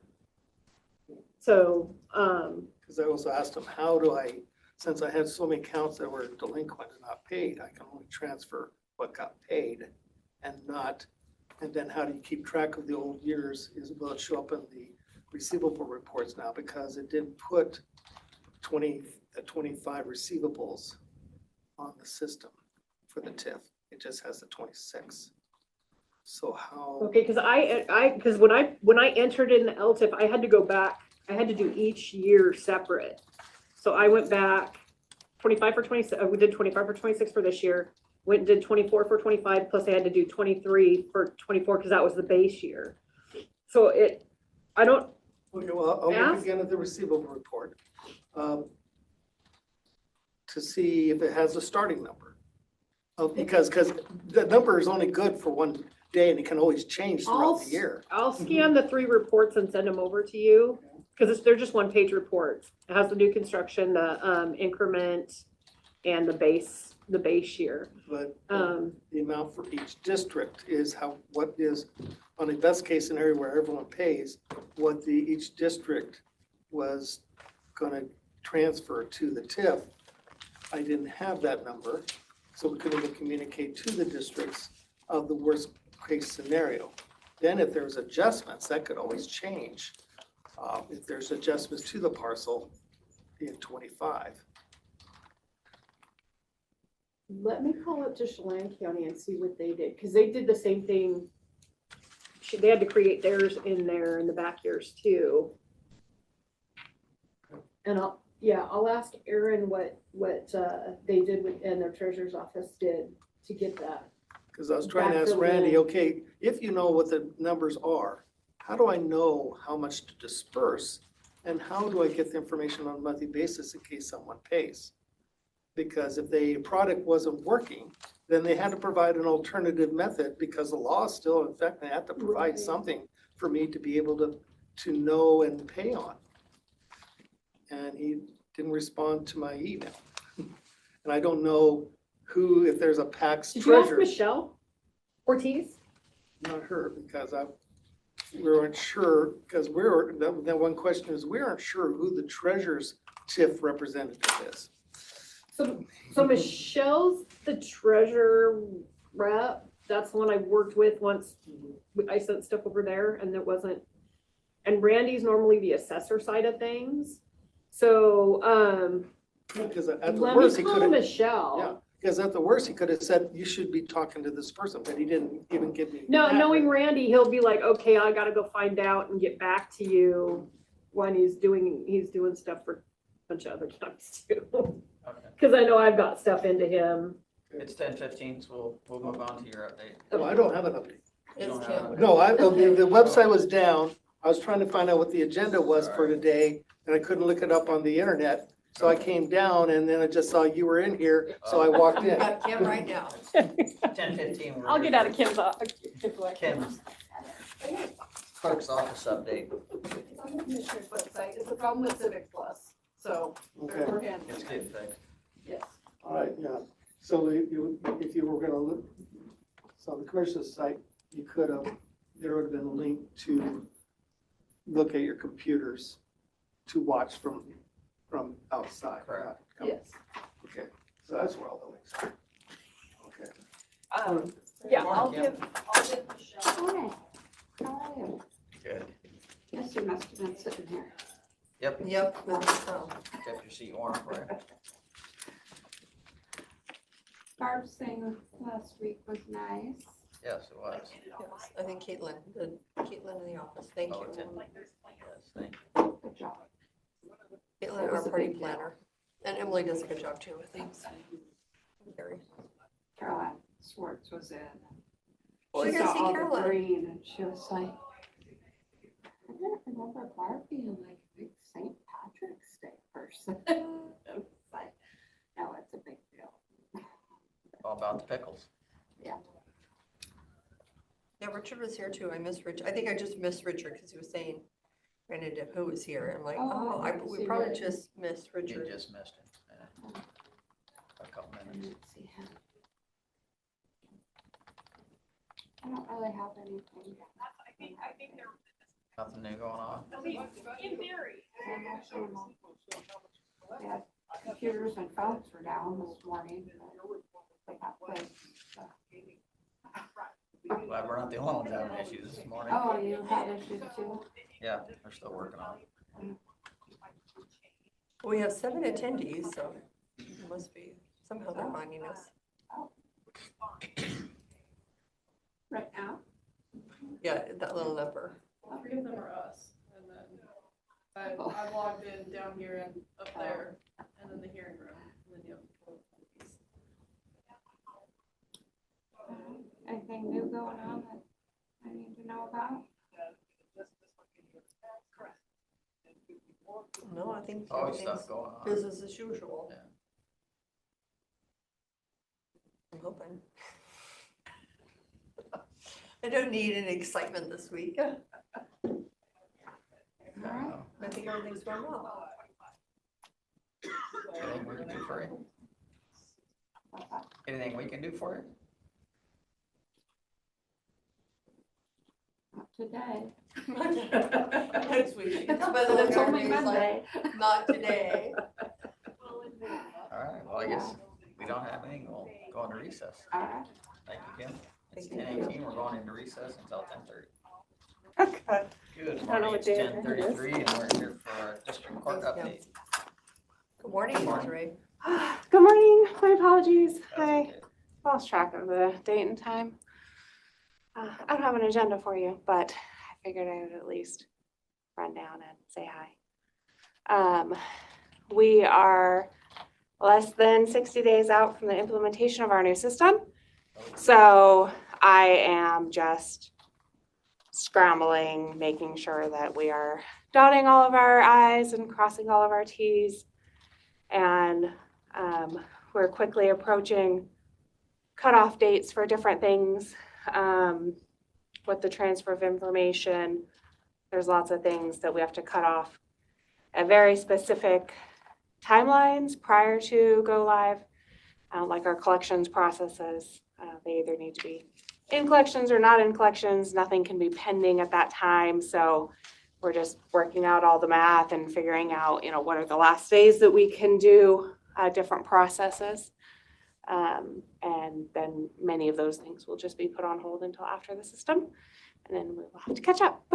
So, How's the system working for you guys?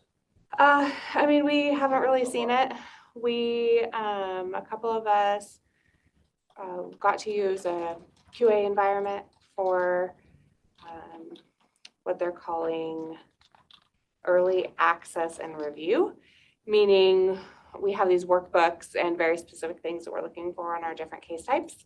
So we can see if all of the data transferred over properly. And then we indicate whether or not it was a pass or fail. And we've had several fails, but at this stage, so I'm told that's normal. And then we send those workbooks back to AOC so that the team can figure out why things aren't transferring, the way that they should be, or if it's actually fine, it's just the way that we're looking at it. There's some oddities like in the conversion of information, if there's conditions, so say somebody has a no contact order, it doesn't move over to the conditions page in the new case management system because of the way that it's set up in the current system. So instead it goes into like a charge 99. So it's still somewhere that we can find it, but we don't know to look for it there yet.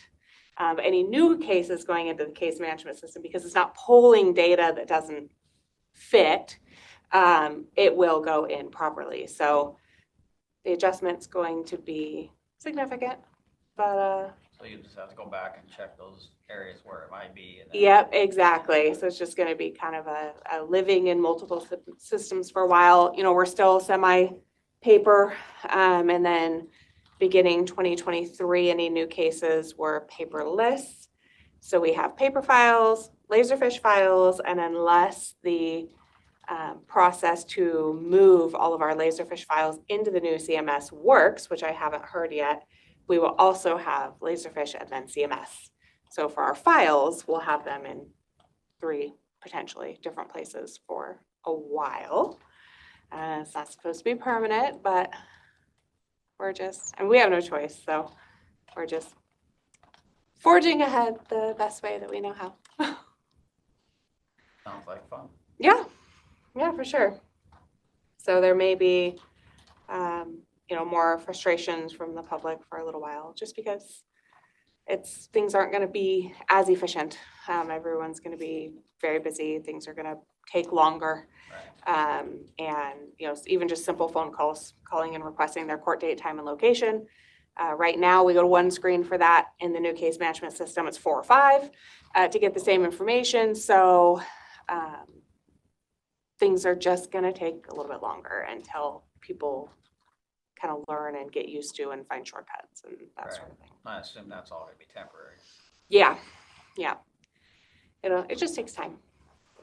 But all right. You're up for the task. I mean, our current system is a DOS-based system. I don't know if you're aware of that. That's what I heard. So but we know how to use it. We fly through those screens with no mouse, and so going to a more modern system that's web-based. It's a downloaded program, but it's still somewhat web-based. So you've got, buffering time, and it's very clicky. I expect to go through more mice than usual because we hardly ever use our mice right now because it's DOS. So you don't click anything, you just tab through. It's gonna be a totally different experience, but it'll be good. In the long run, Almost a everybody. year from now, it'll be good. You're gonna love it. A year from now, you're gonna love it. Yeah. It's like, I'm so glad we switched. Right? But how's everything on your end? Anything exciting that we need to be aware of? I think we are gonna meet with, if it really pertain, just an FYI, I guess. Yeah. Just in case you want to know, we will meet, kind of put a group together so we can figure out what the cost would be to put the sales tax, 0.1% sales tax to the voters. Okay. Because we're already doing an election, but it was about 30,000 for the election as a whole, but we've got a ton of elected officials, county officials, so the county's already paying for the bulk of that, so that portion would be relatively small, and I don't know what that cost would be to put on the ballot, but I think it would be put on the ballot just to get the support. Or we could just sign it and be done We with can sign it, but it's always better. Usually when you ask, it goes better than when you tell. It's true. I've got it tentatively on the calendar, the work session for Tuesday, the 17th. Yeah, I saw that second date, but Gwen's on the bench. So I don't expect to hear from him until he's got a very busy docket and he's down an attorney today. So I don't expect to hear from him until this afternoon at the earliest. Yeah. But anyhow. anything else. We'll just go into recess until 10:45. Sounds good. 10:40, we're gonna go into recess until 10:45. Thank you. Thank you.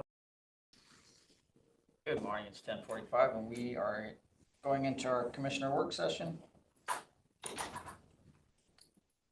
Mr. Chair, I would like to go into executive session for maybe 5 minutes to discuss personnel. 42.30.110, 1F, disciplinary. No, the job application evaluation. Okay, 42. Oh, yeah, 42. we're gonna go into an executive session, applicant evaluation, RCW 42.30.110.1G for 5 minutes, starting at 10:46, coming out at 10:51. Is Rob on? It is 10:51, we are out of executive session and no decisions were made.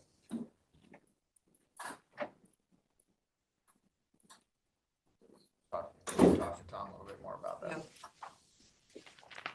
That would be good, and Will you be reaching out to him, or did you want me to reach out to him? I can.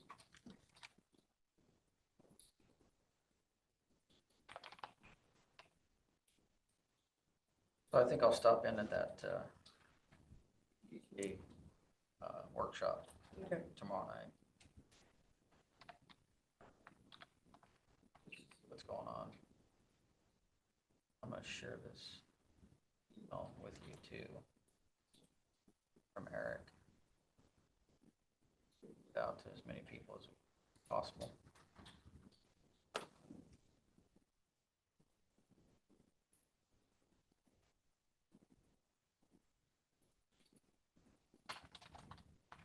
I know, what I should do is start riding the bus again. Well, Tom mentioned something about the you know, the routes that they're doing. I know, St. Rose was having issues with the routes, and I brought it up with Eric and, the other people at GTA. They took care of it right away. In Okay. fact, they gave them keys to the building so that the kids weren't having to sit outside in the cold. Okay. So they've been very, very good about taking care of those things. Yeah, and Stephanie, I think she's over the finances, also the finances, but she used to do routes, that's all she did. And when she came on board, she's like, I just feel like the GTA is kind of like, this is how we're going, work with it, instead of, well, we really do need to meet the needs of the people if you want to increase ridership. And when the price of fuel goes up, I feel that ridership definitely increases.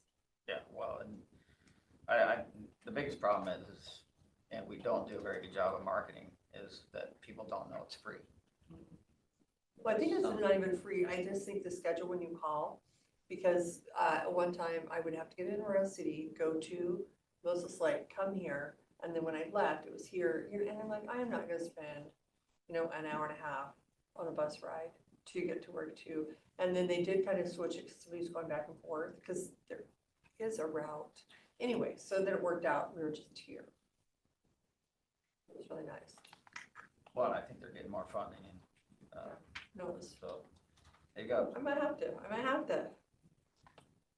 Yeah, it wouldn't be bad if you could get on a bus there and go directly over here. Yeah. and That's what save we did. We had a money, bus, yeah. So we'd get here at save a ton of money. between 7:55 and 8:05. So we would get here.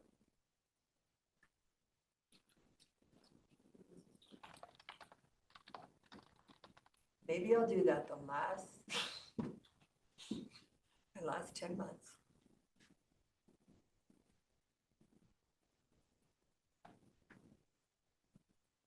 Else? Caitlin, how do you want to handle walk-ons? Kind of if there's something that you would like to see differently now that you're in the chair. Yeah, just let us Madam know. Chair, hold on. I'm sorry, not the chair. As you're the, not the chair, sorry. The clerk of the board. Yeah, just let us know. You're kind of, if we're doing something, just because of process, we've always done it. I would say our process used to be easier years ago. And then everything, it's just Danny wanted everything to go through the board. I don't know necessarily, it was just more of a request, like every letter, everything went through consent agenda. And it has definitely made it more difficult, but. Do you have a question? So when it comes to walk-ons, I don't mind processing those if the board feels comfortable allowing walk-on requests. I'll still bring them up as requests. But I do have a question on consent this week is the engagement letter with the state auditor. And in the past, it's gone back and forth on whether it was on consent or just signed as an administrative task. I put it on consent this week because I wasn't sure and I figured that was the safe route. But I do want to ask the commissioners how you guys would like that in the future. Do you think that's more of an administrative thing, or do you want that on consent? Well, I think we put it on consent that everybody knows. It does open it up to the public to let the public know that it's there, so. Yeah, I suppose something like that. I think would we've been probably be a good idea. extremely transparent. Are you guys comfortable having all engagement letters be on consent like that then? Because we've done like DA Davidson is typically on consent, but I didn't know if you guys wanted to differentiate between, state auditor engagement letter versus. No, I think it's nice to put on the consent because that's when I think the press will know about it because they read. Sometimes they call me about it before I even have looked at it. I'm like, well, give me a hot minute to look and see what you're talking about. Yeah, So it definitely gives us. yeah, I think it's probably a good idea. And Mandy had brought up potentially having Tom be the signer on the engagement letter in the future. I'm not sure what her reasoning behind that is, if it's just for expedience of signing it or anything like that, but it's something that the commissioners needed to Is there a discuss. financial obligation? I don't know. I didn't really read through it right. Well, for the auditors, yeah, we have to pay the state for. Yeah, I think the board, if it goes through the consent agenda, I think the board can decide. I don't know. Caitlin, you're asking me questions and I don't have an answer. So I think that's. we'll keep it the same until yeah. It's almost like we need a BOC work session for like an hour just to go over things that you can bring to us with Tom and maybe 2 hours of BOCC work retreat. Yeah, at least once a month. We should do that. Well, I know if I've got anything, I'll just bring it during Tom's update, and then if there's anything huge, or if the commissioners want to meet for a work session, that way I can, I mean, you guys know where I am, so I'll be here. Okay, thank you, Caitlin. Thank you. So we'll go into recess until 11 o'clock, 10:58. It is 11 o'clock. We are going into our position management review update. Morning, everyone. Good morning. Okay, while Dan is getting logged in, I have a couple that I believe Tom brought you this morning or chatted about. Director of New Hope, did he discuss that? No. Mentioned. No, he did not. He The, mentioned something, but she has put together, as you know, the Children's Advocacy Center succession plan. And part of that plan, I don't know when her retirement date is, but I believe it's within, I think it was June, July. I don't have an Yeah, middle of the year. a date, but the request is coming forward to start recruiting for that position. And with some overlap between the outgoing director and the incoming director, so there can be some transition time. so is Susie recommending the director be over New Hope and Kids Hope, or? I believe so. Okay, Yeah, she hasn't spoken to me directly about it, so I'm just relaying what Tom. yeah, Tom did mention something briefly this morning, but, okay. So I'm assuming that it would be, continue to be the one director over both sides, and I don't have any other details on that. You guys signed the succession plan, so I didn't bring you a copy of that, but you had read it, so. Got that one, and then the second item is the deputy clerk of the board.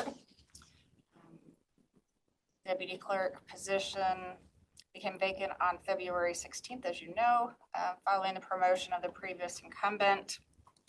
It's essential to promptly fill this role to ensure continued effectiveness and efficiency in the commissioner's office. So we'd like to hire for that.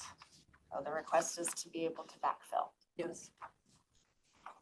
And I will bring Yes, those ma'am. forward to my meeting, the HR meeting Yes, and tomorrow. also, yeah, for the New Hope director, we do need to get moving on that. Yes, so. Yeah, it looks like her planned retirement date is May 15th. Is May 15th. Let me write that down.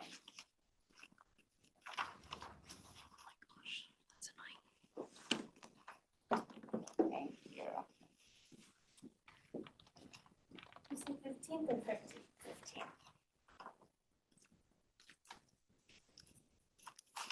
Okay. Which one of you is And ready? then Yes. I probably need to say for the HR update, I'm not showing the, gonna get the SUD were you first. CC'd on it? You were not. I'm gonna forward this to you. You can probably The just speak to it, Assistance but- Dogs of Northwest. Susie will continue to be the handler for the dog because it is kind of like on a leash, I believe. Okay. So I'm gonna just forward that to you. I Okay. don't, so we need to somehow address that because she will still in some capacity be tied. Gina, I will send us CC on this as well. Okay. Okay. Yeah, she's valid. Sure. Will that go through? Thank you. And I guess I should back up to those two. Does accounting or payroll have any comments, questions about backfilling those two positions? No? Okay. Sorry. I should have done It's that. all good. I didn't follow my regular monologues. Okay. Dan, are you ready? At least for the SUD. Okay. This one's a little bit easier. It's a backfill for an individual who took a promotional opportunity within the department. And so it's a backfill for that position. And I'll let Dell elaborate on the justification if necessary. I just think the only thing I would add is that we had a substance use disorder professional that accepted a new position within our department as a supervisor of the substance use team. And so we're looking to backfill that vacancy that he left with another SUDP so they can continue to oversee that caseload. Okay. And I know you have funding for it. I mean, yes. And will it be an SUDP or We would want it to be? we want to recruit a P first. Yeah, And if we can't get anyone through the recruitment process, then we would move to a T. a T. Okay, thank you. Are you looking in-house or out? Out. Okay. Yeah. Yeah. Any other questions for payroll? Nope, that was it. No. Okay, or, I'm a yes, I'm moving a forward. yes. okay. Thank you. And we'll bring it back tomorrow for during our meeting.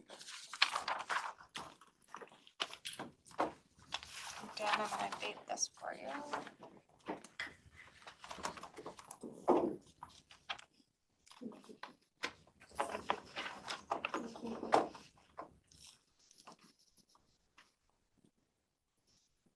You want to move on? Yep. Okay.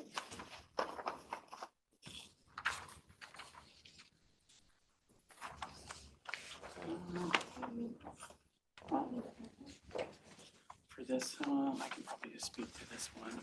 The next one, oh, is it? Sure.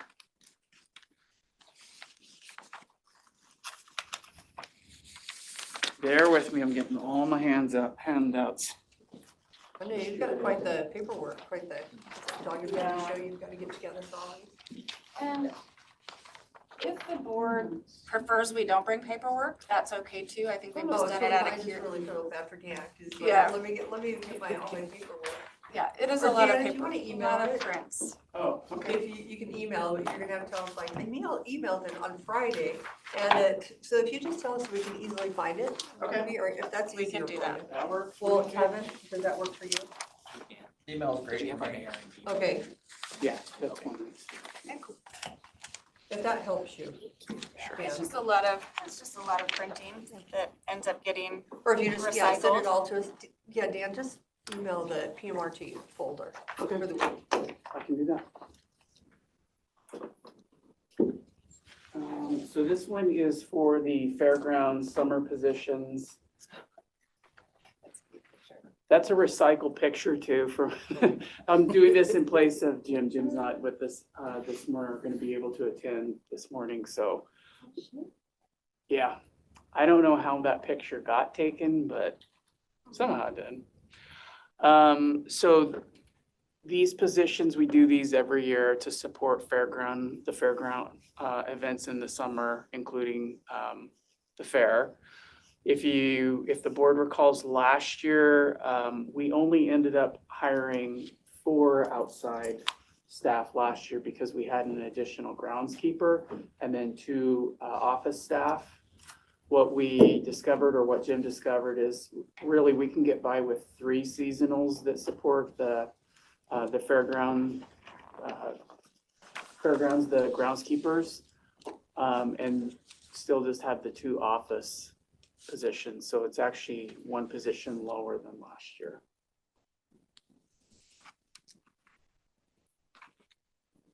And then the intent would be, if the board approves it, to post it immediately so we can start collecting candidates. And then we want to attend the Big Bend Community College Job Fair to sort of advertise those, because that's in April, to advertise those openings as well. And maybe it's further in the slides, but does. No, that's the only one. Oh, it's the only one, okay. Fair enough. Did Jim indicate when, like from what date to what date to get through fair? Is he gonna stagger them, or is he? That's a gonna good question. do them all? I'm not sure. Last year we did a staggered approach, and we may do the same thing Okay. this year. Okay. I Yeah, I'm don't a know for yes. sure. Yeah, it takes a little while to find people to fill those positions anyway, so. Yeah, a lot of times And it sometimes happens in it's June seasonal. when school's out, yeah. Yeah, and it might be, it's gonna be staggered whether we want it or not Right, because of that. that's what I'm thinking. Yeah, no, I'm good with it. No questions from the board? Okay, payroll, accounting, funding, I'm assuming is there accounting? We can, Mandy said she's working on reconciliation. Reconciling. Yeah, but if we needed her, we could email. We'll take Jim and Dan's word for it. I'm sure that they are. I'm like, yeah, thank you. I didn't do too bad. Oh my gosh, you guys are great. Multi-talented. Yeah. Never would have thought of that. Oh, Mayor wonderful.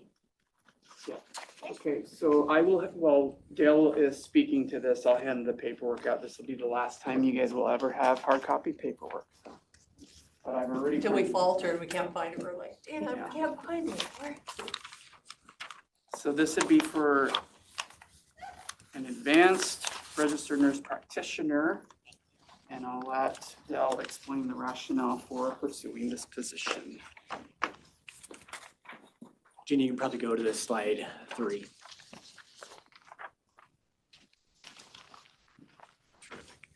Currently, we do a professional service contract with a group called Iris Telehealth, and they provide for us telehealth psychiatrist and also a psychiatric ARNP, which is an advanced registered nurse practitioner. These individuals provide medication management services to the clients that we serve. And so Emily has been out on maternity leave through Iris and won't be returning to Iris after May. So the first week of May, she's going to end her contract with Iris. And so we thought we would test the market at this point is what I'm asking. And so if you move to the next slide. What we're looking for is because of the significant demand that we have for this service to provide medication management and that psychiatric medication management for these individuals, we need to keep that program going. So it's one of the requirements that we have as a behavioral health facility is to ensure that we have med prescribers available to our clients. Next slide.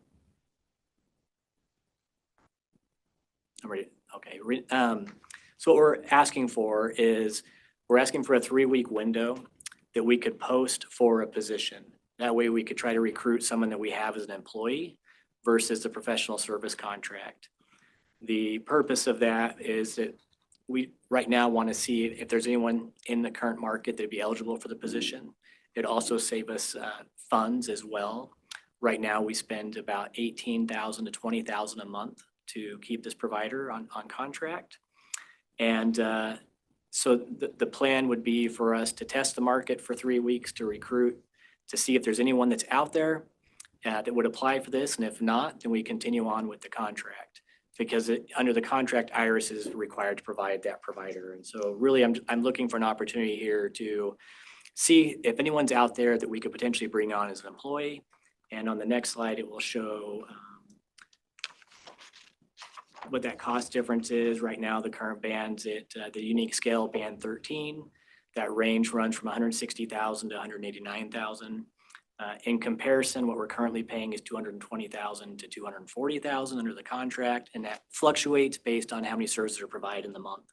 But it ranges right between 18,000 and 20,000 a month. And so again, the request is to recruit for an employee for a 3-week period. And then if we get somebody, great, and if not, we move forward in the contract that we currently have. If you have any questions, Hopefully you can find somebody. Yeah, I'm a yes, yeah. Just a question about the current contract that you have. Did you say in the first slide or slide 3 that it's an ARNP and a psychiatrist? This is just for an ARNP. Just the ARNP. Iris Yeah. provides us also a psychiatrist that will see children. Okay. This is separate. So, okay. Yeah. I just want to make sure that we weren't missing that piece because I'm like, how are we going to fill in for? Gotcha. Okay. That's already under the service. So, on that contract, does it include both? Or are they two separate contracts? Two separate. Two Two separate separate, service agreements. okay, So we have one service contract with Iris and then two service agreements one for an 8-hour-a-week child psychiatrist and then one for a full-time ARP. okay. And then, are you hoping that Emily will apply for that? I have no idea if that would Okay. occur or not.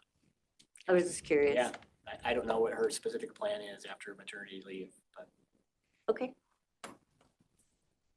good question though. Is that contract a yearly contract? So does it renew every year? Yes, we get an update service agreement and then we would decide at some point whether we continue with the contract or not and give them a certain time frame of notice. so when is the current contract expire? August. Okay. And would there be a penalty for, No, because this service agreement's ended because of she's leaving. okay,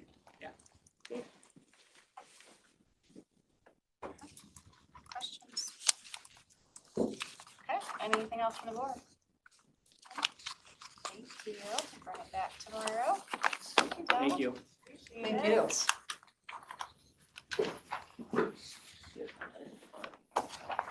Thank you. Thank you. Nice meeting It you, was and nice I'm meeting sure you. we'll see each other soon. yes, welcome aboard. Thank you.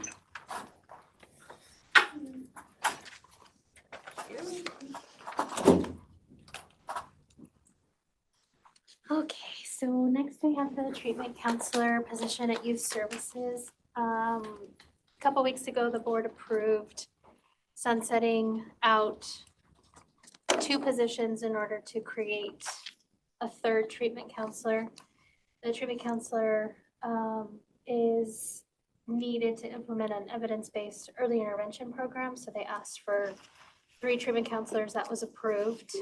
Interviews were held last week. There were 2 internal applicants that applied. Suhail has made a verbal offer to one of the applicants, and based on their current step and wage, we are asking the board to approve a step 6, which is above the 3 steps that a department head has the authority to approve for this backfill or for this position. So the intent is not to backfill with this person. It was all explained in the last KMRT request. Once the board approves, then we'll send out an official offer to the applicant. Heard that they are excited to accept. We would go back to the start of this pay period, which would be Sunday, yesterday. And they're ready to start ASAP. And you recommend it? Yeah, so it's the standard 2.5%. Okay, I mean, yes. Okay, any questions? I should be good. Any questions, comments, concerns? No? Okay, I will bring it back tomorrow. And that's what we have for you. Amanda, you could have sat at the table, I'm sorry. Like, No, you're get a- fine. Swung a chair over there for you. That's okay. I do not have any other questions. Okay. You're Not done. yet, anyway. That's it for today. That is it for today, unless you have something for us. But I saw it easy today. I don't have any questions. Thank you. Going to recess for the day. It's 11:18. Awesome. Thank you. Thank you.